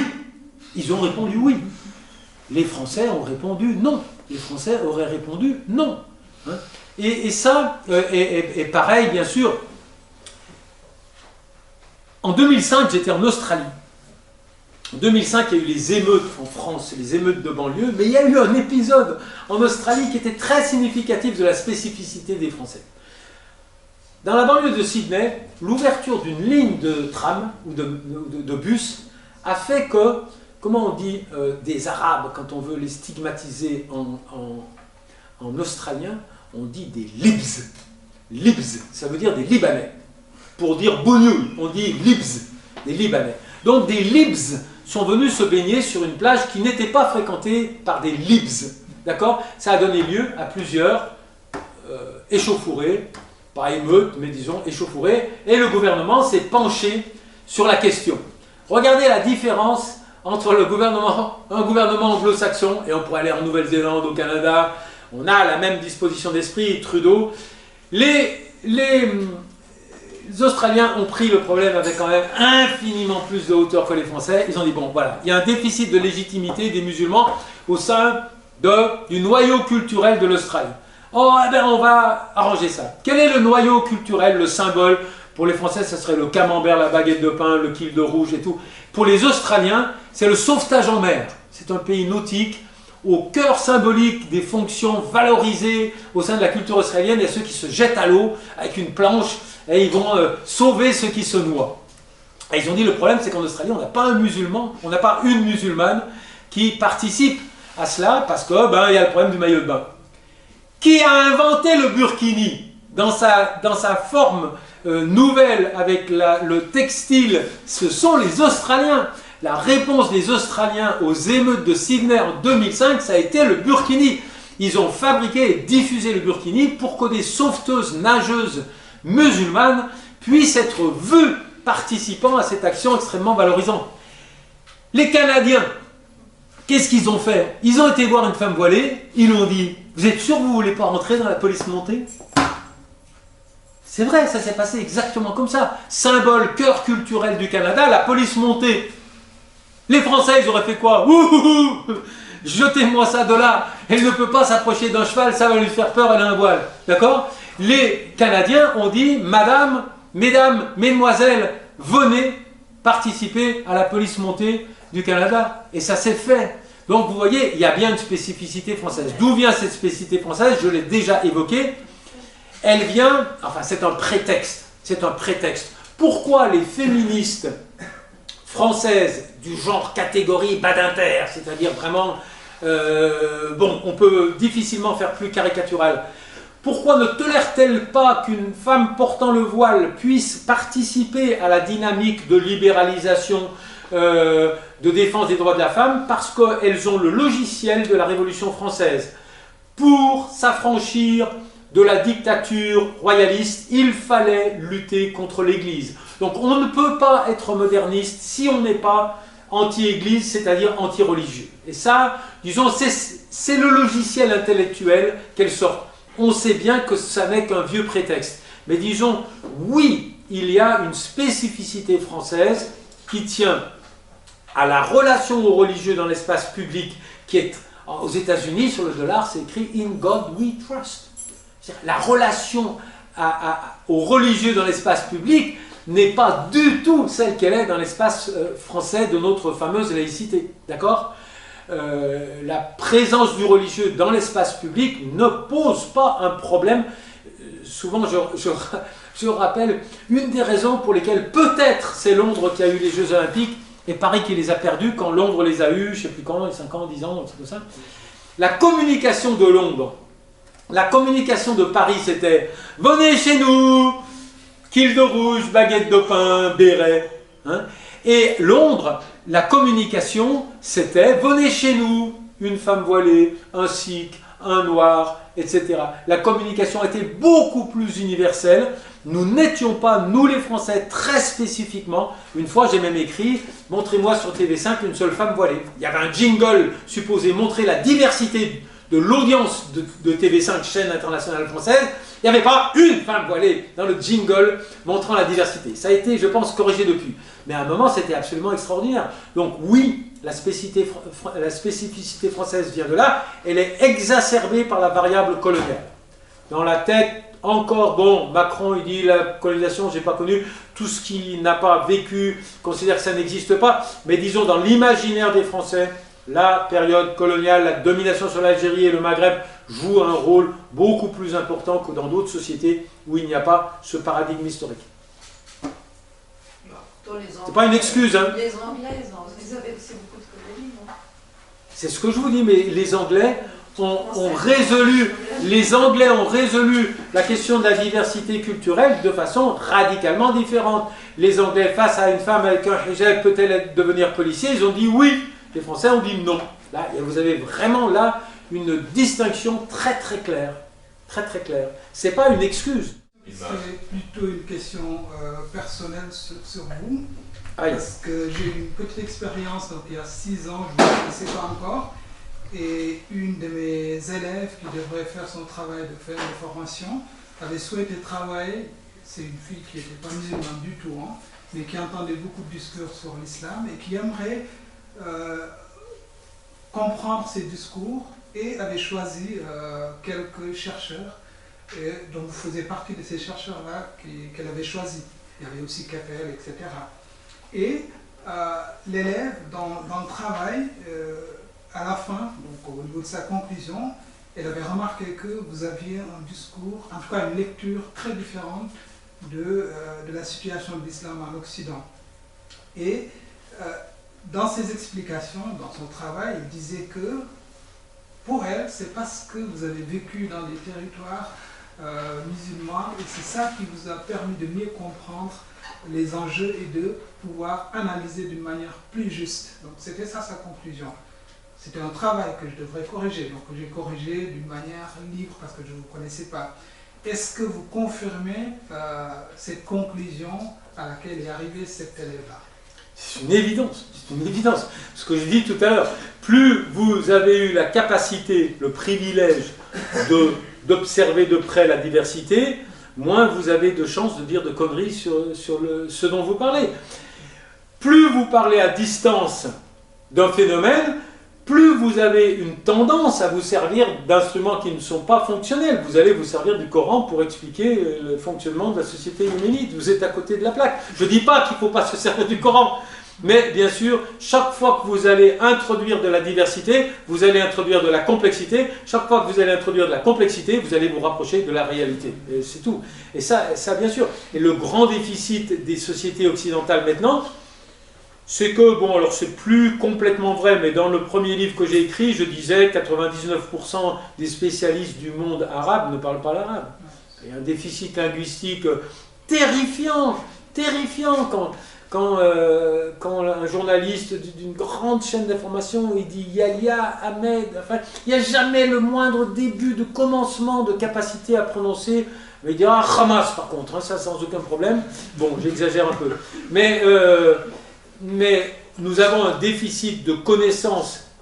La connaissance se produit de façon verticale. Et puis pendant très longtemps, les institutions scientifiques occidentales ont eu le monopole de la production du savoir sur les sociétés de la périphérie coloniale. C'est en train de s'inverser très très très lentement. Mais bien sûr, ce dont je remercie le petit Jésus, pardonnez-moi, je prends ce prophète-là comme ça au hasard, c'est de m'avoir donné la possibilité de vivre 25 ans dans les sociétés dont j'essaye de décrypter certains des modes de fonctionnement, alors que si vous n'y avez pas mis les pieds, bon voilà. J'ai des différends avec mes collègues, mes différends avec Keppel ne sont pas mes différends avec Roy. J'adore Roy parce qu'il n'y a pas la haine et l'ironie qu'on trouve chez Keppel, mais Roy il est étranger au monde musulman, il y a à peu près jamais foutu les pieds. Et je lui dis en toute amitié, quand tu parles, je ne sens pas battre le pouls de la rue arabe.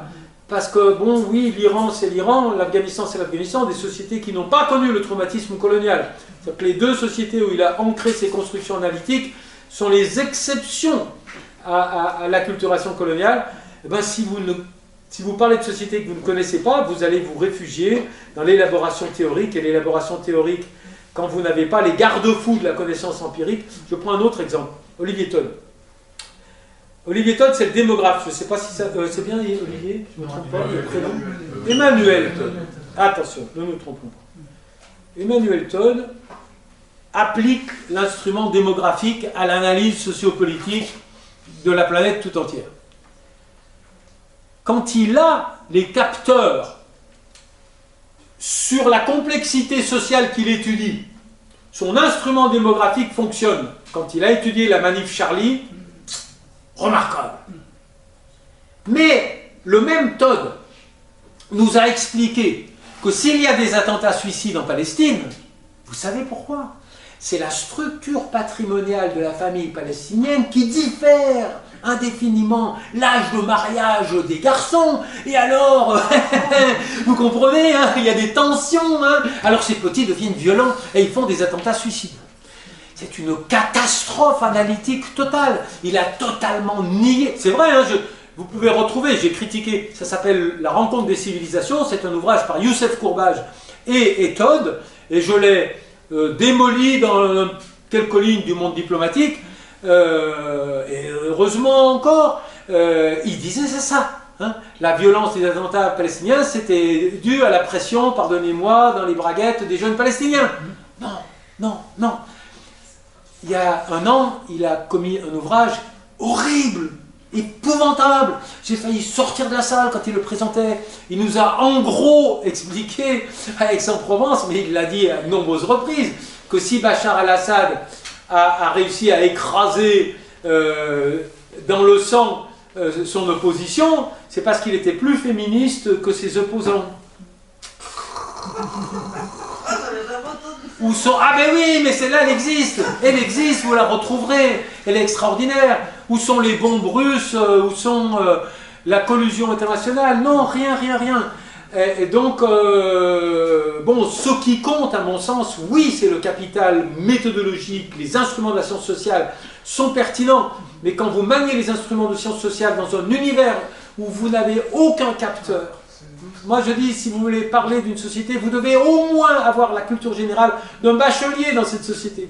Vous devez connaître un peu de littérature populaire, un peu de chansons, un peu de cuisine, pas juste le nombre de députés. Hein. Et si vous n'avez pas cette connaissance intuitive de l'environnement, vous êtes condamné à dire des grosses bêtises. Et effectivement, moi je ne dis pas merci la science politique, ou je sais pas quoi, je dis merci, bon, c'est trivial ce que je suis en train de dire. C'est les voyages forment la jeunesse. C'est tout. Les voyages forment la jeunesse. Si vous ne quand vous sortez de votre univers hérité, vous le regardez de façon critique et distanciée, c'est tout. Si vous n'en êtes jamais sorti, vous croyez que vous avez le monopole de l'universel. Et puis vous allez voir, et bon, là dans le premier de mes livres, je raconte toujours la même chose.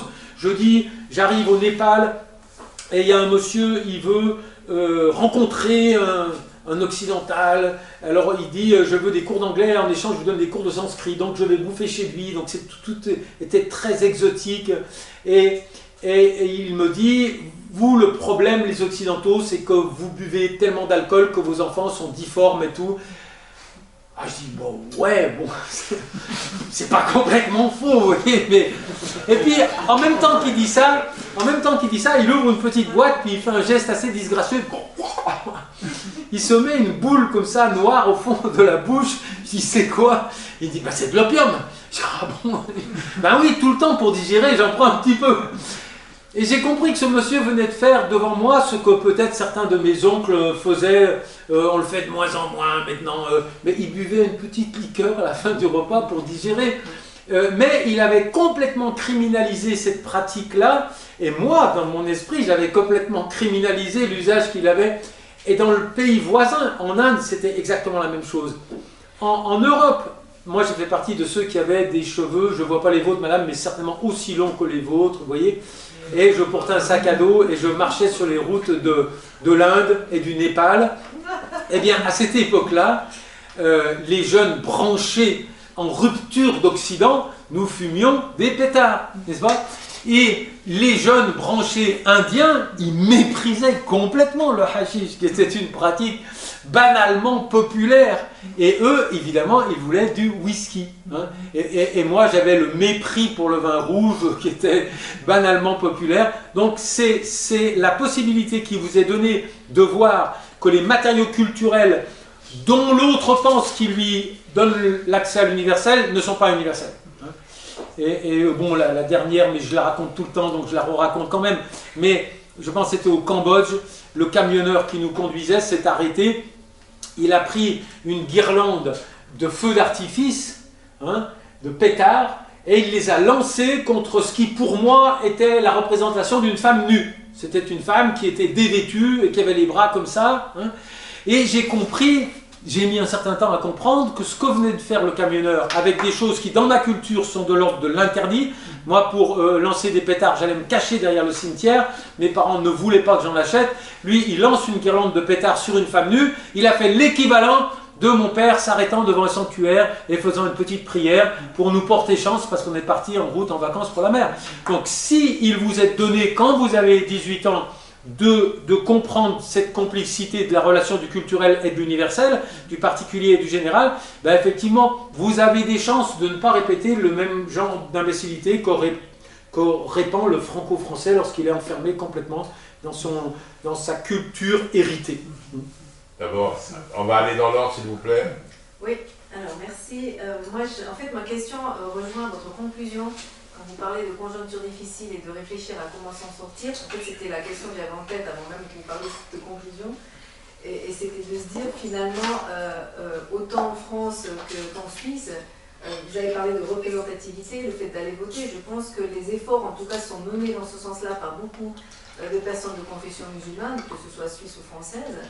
Et en fait, le souci, c'est que les portes sont assez fermées. Donc, ma question serait dans le sens de dire, est-ce que la solution, finalement, pour nous, Suisses de confession musulmane, c'est de s'organiser, finalement, entre nous, ce que fait en partie d'ailleurs la CCC, de s'organiser entre nous et d'utiliser tous les éléments qui sont en notre possession, le droit, etc., pour avancer entre nous et se faire taxer, entre guillemets, finalement, de communautarisme, quelque part. C'est quoi la solution pour s'en sortir, finalement? Parce que ces voies d'intégration, de représentativité au sein de partis politiques ou autres, ça existe, mais on voit qu'on n'arrive pas à faire en place, en fait. C'est ça qui est compliqué. Donc, du coup, est-ce que c'est entre nous de nous organiser? Question essentielle. Pour moi, ça sera un échec. Hein, si on a un repli communautaire, ça serait un aveu d'échec. Moi, on m'a déjà posé 1000 fois la question. J'ai dit les musulmans doivent être partout. Ils doivent être partout et ils doivent être les meilleurs. Et je prenais des exemples complètement stupides. J'essaye de pratiquer de nombreux sports et je suis mauvais dans chacun d'entre eux. Mais l'année dernière, j'en ai essayé un nouveau. C'était le tir à l'arc. Et je suis allé dans un club de tir à l'arc. Et est arrivé un garçon qui avait tous les signes de l'appartenance extérieure de sa musulmanité. Et l'alchimique s'est opéré lentement, mais irrésistiblement dans ce club de tir à l'arc, était absolument magnifique. Et elle était essentielle. C'est-à-dire qu'il y a eu démythification. Je veux dire, il aurait pu y avoir une femme voilée, ça aurait été la même chose, ou peut-être encore mieux. Il y a eu une démythification, il y a eu les barrières de l'incommunicabilité sont tombées petit à petit, on apprend ensemble, on fait quelque chose ensemble. Mais je suis totalement d'accord avec vous que très souvent la porte elle est close, enfin, sous un prétexte ou sous un autre. C'est pour ça que l'autre jour, et vous retrouverez la conférence, une conférence au CAREP, au Centre arabe de recherche d'études politiques de Paris, qui a été donc instrumentalisée par Yann Hamel et d'autres dans Marianne-Net et dans Valeurs Actuelles. J'appelle à des listes communautaires. Non, je n'appelle jamais à des listes communautaires. Ce que j'avais dit ce soir-là, c'est un exemple, encore une fois, très personnel. J'habite à Aix-en-Provence. À Aix-en-Provence, il y a un quartier où il y a une densité de musulmans très importante, hein, majoritaire numériquement. Qui a-t-il élu ce quartier? Rassemblement national. Voilà. Pourquoi? Parce que les musulmans n'ont pas voté. Bon, voilà. Donc là, je pense que je ne dis pas que c'est gagné, mais c'est quand même dommage de ne pas essayer. Si les musulmans ne votent pas, évidemment, leur crédit auprès des décideurs politiques va en s'amoindrissant. Maintenant, les listes communautaires, j'y crois pas. Enfin, c'est dangereux. De toute façon, vous n'êtes pas majoritaire, donc vous ne gagnerez pas avec des listes strictement communautaires. Mais par contre, que les musulmans votent très systématiquement, le fassent savoir, interrogent les candidats, ça me paraît essentiel. Les musulmans sont majoritaires par rapport aux juifs en France, très largement. Comment se fait-il que la représentation électorale ne joue pas mieux son rôle bon, elle joue son rôle hein, au niveau municipal, tout ça. Mais donc, il devrait y avoir des moyens. Un homme politique, c'est, bon, pas tout le temps, mais enfin, c'est une marionnette qui regarde son électorat pour savoir dans quel sens il faut qu'il bouge pour être réélu. Hein. Une des réformes institutionnelles que moi je suggérerais à mon pays, la France, je dirais remettez le septennat et interdisez qu'il y ait un deuxième septennat. Pourquoi? Parce que le président élu va inexorablement s'adapter à ce qu'il perçoit être les attentes de son électorat. Ce qu'il veut, c'est pas le bien du pays, c'est être élu. C'est passer encore 5 ans avec Brigitte dans la grande maison. Donc s'il faut dire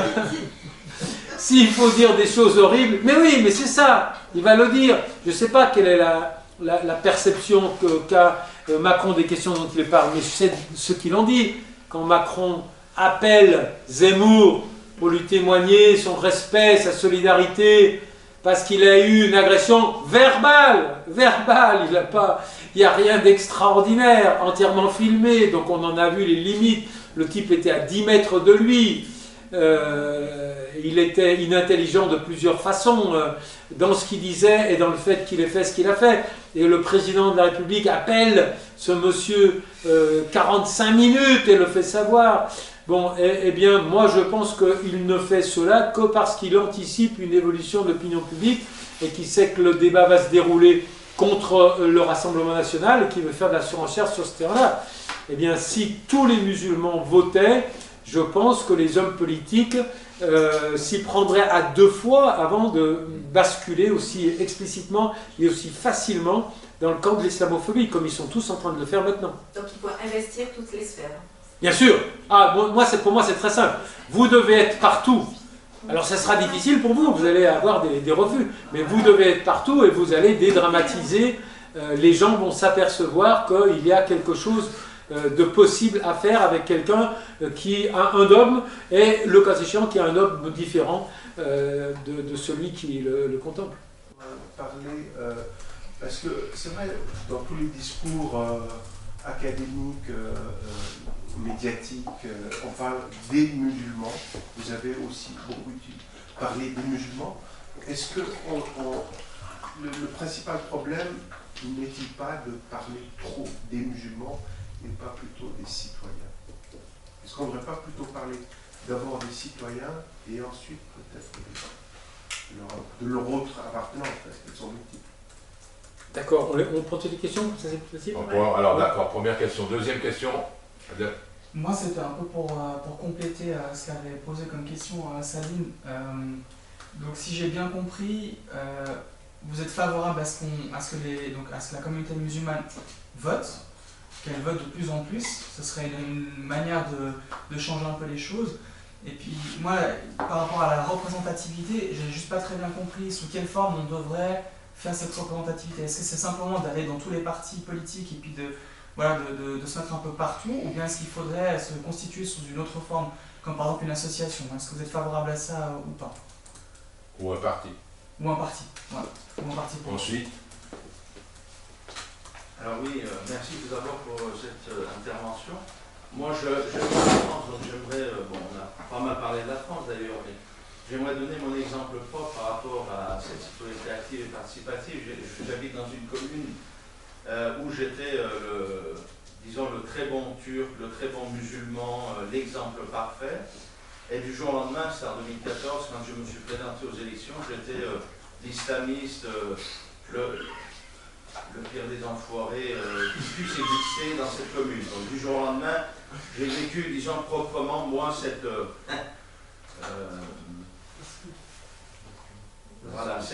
discrimination, on peut appeler ça comme on veut. Et avant cela, j'étais pendant 10 ans, et plus de 10 ans, au Parti Socialiste où j'ai milité. J'étais l'un des meilleurs militants, parce que je passais du temps, de l'énergie, je mettais des affiches, etc. J'étais le super bon turc qui travaillait à fond. Et quand j'ai demandé le partage justement du pouvoir, on a commencé à regarder si je buvais un peu de Ricard, si je faisais la bise, etc. Puis oulala, celui-là, c'est pas un bon turc, comme on l'imaginait, donc on a commencé à m'écarter. Donc pour quelqu'un qui a vécu tout ça et qui est dans la vie associative depuis plus de 25 ans, parce qu'aujourd'hui je suis un des responsables d'une organisation internationale accréditée aux Nations Unies, à l'OSCE, à l'UNESCO, etc. Donc, à la fin, on a décidé décidé de créer une formation politique en France, parce qu'on n'avait pas moyen d'évoluer dans ces formations politiques. Je vous l'avais dit tout à l'heure, c'était une faute à faire de faire des listes communautaires, etc. Donc c'est vrai que sur cette lignée, nous avions la même approche, nous-mêmes, avec nos amis, pendant des années, même plus de 10 ans. Et à la fin, avec tous les contraintes qu'on a eues, nous avons décidé de créer une formation politique. Aujourd'hui, où on essaye de créer une formation politique, on va dire ça comme ça. Aujourd'hui, nous défendons aussi qu'il faut être de partout, dans les différentes formations politiques, où on peut être représenté, même si aujourd'hui, il y a quelques années, il n'y avait que Le Pen en étant d'extrême droite. Aujourd'hui, toutes les formations politiques se valent, dans ce contexte aussi de, comme vous l'avez très bien dit, de catégorisation et de représentation. Donc bien sûr, il faut aller voter, mais au-delà de ça, il faut, et je pense que la jeunesse a commencé à demander le partage des pouvoirs. Le problème et les tensions viennent avec justement cette demande de partage du pouvoir, parce qu'on est, pour beaucoup d'entre nous, nés ici en Suisse ou en France, ou arrivés à 2-3 ans, mais on est entre guillemets pour nous intégrés, pour eux nous ne sommes pas assimilés, etc. On demande la partage du pouvoir. Le plus grand raciste, par exemple, dans ma commune, c'était l'Italien qui était venu 15 ans avant moi. Donc qui était plus français que le français de souche, si je puis dire, entre guillemets. Donc voilà, pour dire tout ça, j'essaie de résumer, c'est qu'est-ce qu'on doit dans la pratique, quels sont les conseils.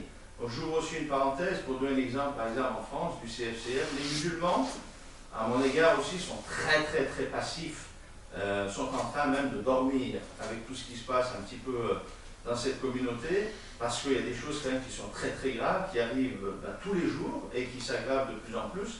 On parle de la montée de l'islamophobie en Europe bien sûr, mais spécifiquement en France parce qu'il y a une certaine spécificité. Et puis, donc il faut aussi nous remettre en question, nous les musulmans certes, mais comment arriver à avancer dans cette Amazone qui est quand même très complexe. Aller voter c'est bien, nous on le mettait en avant il y a 15 ans. Aujourd'hui il faut aller voter et de plus il faut demander à être élu au niveau local, régional ou national. Que pensez-vous ou que pourriez-vous nous donner en termes de conseils pratiques pour pouvoir avancer sur ce terrain miné? Et peut-être dire un mot sur le CFCR, j'aimerais juste avoir votre approche de cette encore deux questions. Entité. Merci, je te coupe un peu. Deux questions, oui. Bonjour. Fort, la voix, fort. Oui, bonjour, monsieur François Bougat. Je suis content en tout cas de vous retrouver parce que j'étais au Sénégal il y a longtemps avec les élections qui s'étaient passées en Algérie et je cherchais à écouter beaucoup d'intellectuels français qui parlaient sur ce conflit. Et là, j'avais juste trouvé que vous étiez cette lumière qui analysait justement la situation. Donc là, aujourd'hui, en Suisse, je vous rencontre. Et j'aimerais juste poser une question. Quand je regarde l'évolution, en fait, de l'islam en France et tout, et que souvent, il y a toujours voilà, ces partis musulmans qui veulent réclamer ses droits et tout ça. Et je me dis, est-ce qu'il n'y a pas les Français, une masse critique de Français non musulmans qui se dit, écoute, nous on veut vraiment être cette France-là qui joue la fraternité et tout ça, et qui veut en fait une société où en fait tout le monde, que ce soit musulman ou chrétien, ou je ne sais pas, juif, musulman, et c'est un Français, je le regarde comme ça. Est-ce que cette masse critique-là ne peut pas... Pourquoi toutes ces années-là et qu'il n'y a pas cette masse critique-là de Français qui peuvent réellement dire, écoute, basta, tout le monde, on est tous Français et voilà, la France est diverse. Merci. Dernière question. Merci. Je vais essayer juste de formuler une dernière question rapide. La spécificité de la laïcité française, d'ailleurs que Genève essaie d'importer, on est prise avec ça, vous expliquez cela par l'historicité, enfin par l'histoire. Je comprends, j'admets, mais quand même, on est en train de constater une certaine contagion d'un dogmatisme, d'athéisme d'État qui est en train de venir d'ailleurs ici à Genève. Là, on n'est plus dans l'histoire parce que Genève n'a pas la même histoire française et pourtant on est en train de récupérer exactement la même rhétorique. Et là, finalement, ce que l'on constate, à quoi on se heurte, c'est finalement à une dogmatique. C'est l'athéisme d'État qui essaie de se prévaloir. Donc par rapport à cette question-là, ça serait gentil si vous auriez quelques éléments d'éclairage. Merci. Voilà. Alors, juste avant de répondre aux questions, je rappelle simplement qu'à la fin des questions, on arrêtera, on reprend à 2 heures. Si les gens peuvent être à l'heure, ce serait bien. Que Hassan, si tu peux mettre le chapeau à l'entrée pour ceux qui ne reviennent pas cet après-midi, parce qu'on fait une collecte, et qu'il y a des feuilles de prise de position, ça nous permet à nous de prendre position dans les votations. Ceux qui ne l'ont pas fait, merci de remplir, parce que je vais juste faire une remarque qui va dans ce sens. C'est vrai que la CCC, elle s'est énormément mobilisée contre la loi sur la laïcité, et on a constaté que quand on a commencé à bouger, faire les signatures, les gens ont été très vite inquiétés. On dit, mais c'est qui ces jeunes qui débarquent dans la rue, qui osent aller parler et qui prennent des voix? Et qu'en fin de compte, les prises de la position de la CCC, le fait de ne pas lâcher et de continuer, fait qu'effectivement, il y a une lecture de la CCC du point de vue des partis politiques. Ils font très attention. Ils suivent. Ils suivent, parce que ça les inquiète. C'est des jeunes qui font bouger des... Bon, pas moi, hein. Des jeunes qui font bouger des jeunes. Non, mais c'est important à comprendre. Il y a un axe là qui est important et qu'il ne faut pas le lâcher. Voilà, alors je te laisse répondre aux questions. Merci à vous. Tu peux juste préciser les conditions pour pouvoir signer les alors, pour signer les feuilles de prise d'opposition qui sont là, vous devez avoir le droit de vote à Genève. D'accord? Non, oui. Alors, tu veux encore ajouter une question? C'est juste une chose. Moi, j'aimerais simplement dire qu'il faut qu'il y ait une réponse rapide parce qu'il y a beaucoup de questions maintenant et tout. Merci pour cette analyse qui nous montre vraiment la diversité du tableau et à quel point le problème est grand. Merci, parce que c'est vraiment important. Juste une chose, est-ce qu'on peut dire que le terrorisme islamique, est-ce que la France en est responsable, puisqu'elle est différente des Australiens, des Anglais? Quelle responsabilité a la France dans ce qui est le terrorisme islamique? Voilà, on s'arrête là. Bon, si j'ai bien compris la première question, est-ce que vous m'avez dit, est-ce qu'on ne parle pas des musulmans d'Europe? Est-ce que vous vouliez faire une allusion aux convertis? Est-ce que c'est ça, des musulmans qui ne sont pas... non. Qu'on arrête de parler des musulmans, qu'on parle des citoyens. Européens, je veux dire, parce que vous avez parlé beaucoup des musulmans en Europe, maintenant ils y sont. Ah, d'accord. Citoyens. Non, mais bon, oui, tout faire pour que la terminologie que l'on emploie gomme le problème. Oui, mais c'est une posture un petit peu volontariste. De la même façon que quelqu'un d'autre a dit, monsieur du Sénégal, est-ce qu'il n'y aura pas une masse critique de gens qui vont prendre une position inverse et parler seulement donc des citoyens et arrêter de parler des musulmans? Oui, ben, on attend tous, mais bon, ça ne vient pas. Donc, je pense que accepter de disséquer le problème et donc d'identifier les musulmans sur une base religieuse pour analyser, bon, on n'aggrave pas la situation, parce que sinon, ce serait la politique de l'autruche. On pourrait dire, non, nous sommes tous frères, tralalala.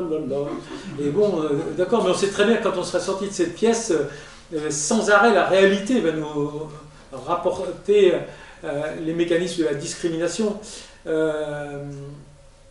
L'athéisme d'État, oui, il est présent.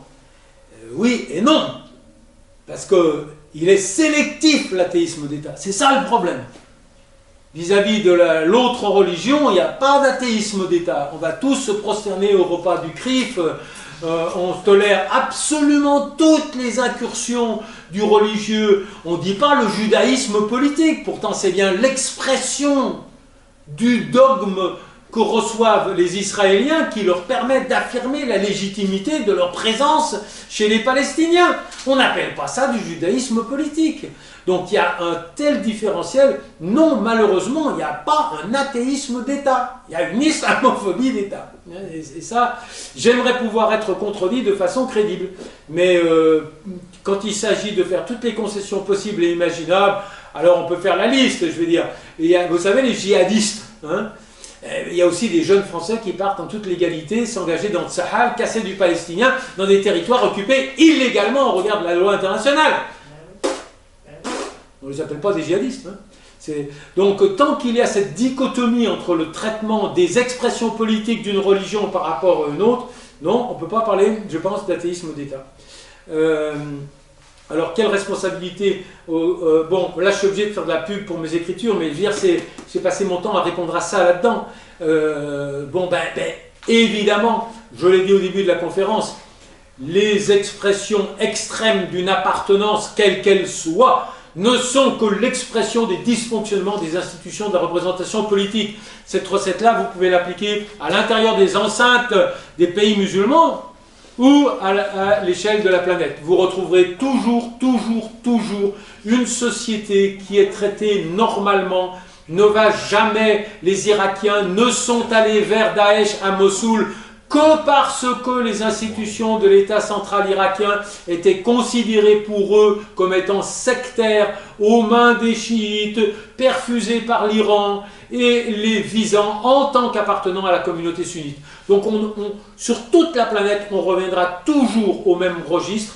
Les poussées des comportements extrêmes sont le produit des dysfonctionnements des institutions de la représentation politique et bien sûr, la France a participé à la montée en radicalité de ceux qu'elle a maltraités historiquement et conjoncturellement. Les attentats, on ne le dit jamais, mais là pour descendre au niveau de l'analyse factuelle brutale, le Bataclan, avant l'assaut final, il y a eu dans le toit du théâtre une négociation qui a duré 20 minutes. Je vous défie de retrouver ça dans les commémorations. Qu'est-ce qu'ils demandaient ces gens? Ils demandaient le retrait des troupes françaises de Syrie. Et ils disaient, nous sommes venus vous faire connaître ce que vous êtes en train de nous faire connaître. La France a déclaré la guerre à Daesh, alors que Daesh n'avait pas encore déclaré la guerre à la France. Mais ça disparaît totalement du paysage explicatif. Ce procès interminable ne peut pas nous permettre de comprendre, parce qu'on va pleurer, mais moi je pleure aussi pour cette jeune policière qui a été tuée, qui ne le méritait absolument pas. On va disséquer chaque larme, mais on va jamais nous donner les moyens de comprendre qu'il y a eu d'autres formes de violence qui ont nourri la crispation réactive. Bon, voilà. Donc oui, bien sûr, et cela a été démontré, et l'article que je vous ai cité justement est très intéressant. Il dit les caricatures, elles ont été publiées dans je ne sais combien de pays. Ben Laden en personne dit: ne vous êtes-vous jamais demandé pourquoi ce n'est pas la Suède que nous attaquons? C'est dans les discours de Ben Laden, ça. On ne vous le mettra pas tous les matins sur France Info, mais c'est dans les discours de Ben Laden. Ne vous êtes-vous jamais demandé pourquoi ce n'est pas la Suède que nous attaquons? Il a dit ça mot pour mot. Donc, bien sûr, le vernis d'agression strictement religieuse des caricatures ne tourne au vinaigre que dans le contexte des dysfonctionnements de la représentation politique. Et ça, bon, évidemment, c'est extrêmement important. Alors, évidemment, vous avez été le bon Turc et puis vous avez vu... ça, on pourrait en parler pendant des heures. Parce que dans le deuxième de mes ouvrages, L'islamisme en face, je fais parler quelqu'un pour qui j'ai une admiration immense, qui est un intellectuel égyptien, qui s'appelle Tarek el-Bishri, qui est un de ces intellectuels qui était à gauche et qui s'est rapproché des courants islamistes, et qui s'est rapproché des frères musulmans. Et il raconte la séquence de la libération nationale du colonialisme britannique, et il dit quelque chose d'absolument extraordinaire. Il dit, tant que notre combat s'est exprimé avec les catégories de la culture du nationalisme, c'est-à-dire tant qu'on a été à gauche, tant qu'on a bu un coup le soir, nous avons trouvé un écho favorable dans tel ou tel segment des sociétés occidentales. Les catholiques nous aidaient, les communistes nous aidaient. Dès lors que, et c'est la même chose pour l'Algérie, dès lors que nous avons commencé à utiliser le lexique de la religion musulmane, que nous considérions comme étant le cœur de notre univers culturel, la rupture a été totale. Donc, je ne vous ai pas infligé une de mes formules préférées, mais vous la retrouverez puisque j'ai eu le privilège de la dire devant la commission parlementaire des moyens de Daesh, et vous verrez, ça a fait le buzz, vous la retrouverez partout. Mais j'ai dit le problème en Europe, c'est que le seul musulman acceptable, le bon musulman, c'est le musulman qui n'est plus musulman. C'est tout. Et dès lors que, et c'est l'exemple exactement que j'ai pris, à 5 heures, soit tout seul lit, soit tu vas boire l'apéritif. Et celui, alladhi yusalli, c'est un fondamentaliste. Celui qui refuse de venir boire un petit pastis, une petite bière à l'heure de l'apéritif, c'est un fondamentaliste. Et donc, c'est ce mécanisme-là qu'on peut déconstruire. Bon, comment on peut réagir? Moi, je crois que vous avez identifié deux manières. Les deux sont indissociables. Il faut qu'il y ait des actions centralisées au nom des musulmans. Vous avez parlé du CFCM. Moi, je vous parle du CCIF, par exemple. Bon, des collectifs d'ampleur nationale ou internationale qui élèvent la voix, qui mobilisent de l'argent, des avocats qui vont sur le front judiciaire. Il en faut. Mais à côté de ça, il faut l'inverse. J'aime bien sur Facebook, il y a The Muslim, ou bien bon, des appellations communautaires. Et puis il y a Jojo Lapin. Mais Jojo Lapin, je dis, il a quand même des positions qui sont très proches de The Muslim. Évidemment, Jojo Lapin, il est musulman. Mais il va adopter le parti pris de ne pas afficher une appartenance communautaire. Et je pense qu'en termes de communication, c'est une direction dans laquelle il faut aller. C'est-à-dire, si vous fondez un journal, le journal des musulmans, paf, vous êtes enfermé dans le ghetto communautaire. Si vous choisissez le journal des gens qui aiment la verdure et les petits oiseaux, vous avez tout le monde. Ils auront le temps de s'apercevoir qu'il y a dans la rédaction des gens qui sont musulmans et qui sont, ou dont l'islam peut-être interfère avec leur perception, mais on ne va pas faire l'affichage communautaire tout le temps. Donc là, je pense que c'est cette dissolution dans des institutions qui poursuivent des buts humanistes qui est très très importante. En ce sens, je dis, il faut qu'il y ait des musulmans partout, et si possible qu'ils soient meilleurs que les autres.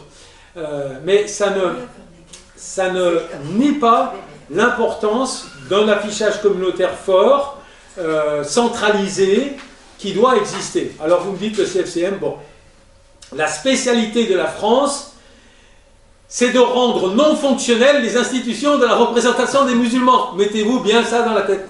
C'est tout. C'est tout. C'est de domestiquer au sens le pire du terme. Je cite souvent quelqu'un pour qui j'ai une très grande admiration, qui est Malek Ibn Nabi. Malek Ibn Nabi, donc c'est algérien. Alors c'est très très très curieux, c'est là qu'on voit que l'histoire va vite. Malek Ibn Nabi, qu'on peut considérer aujourd'hui comme un penseur islamiste, en 1958, il était publié par Le Seuil, s'il vous plaît, Le Seuil. Parce qu'on s'en foutait de l'islam, c'était pas quelque chose qui était criminalisé, donc un penseur musulman, bon c'est un penseur musulman, maintenant, mais il n'aurait pas une minute sur France Inter. Mais Malek Ibn Nabi, il avait employé une formule extraordinaire pour stigmatiser la façon dont les Français altéraient les mécanismes de la représentation électorale des Algériens musulmans, des Français musulmans d'Algérie. Il disait, c'est un système, c'est ôte ta conscience de là, que j'y mette la mienne. C'est magnifique, la formule est magnifique. Ôte ta conscience de là, que j'y mette la mienne. Le système français, à l'égard des musulmans, des mécanismes de la représentation des musulmans, fonctionne comme ça. Donc on va prendre un fonctionnaire payé par l'Algérie, donc par les généraux algériens, donc inscrit dans une logique politique qui est l'éradication de toute conscience politique ancrée dans la religion musulmane. Et évidemment, si, les Émiratis, j'en ai pas parlé, j'en parlerai cet après-midi, mais donc le fonctionnement des institutions de la représentation musulmane officielle a toujours été obéré, d'une façon ou d'une autre. Il y a eu, ben oui, Sarkozy n'a pas fait exactement ce qu'ont fait les successeurs, mais le résultat est toujours au rendez-vous. Le résultat est toujours au rendez-vous. Le tempo de la communauté musulmane n'est pas relayé par des institutions crédibles. D'où le désaveu, d'où l'aliénation, d'où le désintérêt des musulmans pour les fonctionnements des institutions supposées les représenter et ne les représentent pas. Donc oui, mais ça va dans le lot de ce que ce sur quoi j'ai insisté tout à l'heure, dysfonctionnement de la représentation politique et médiatique, bien sûr, médiatique plus encore explicitement que politique. Voilà, merci infiniment de votre attention. Merci. Merci.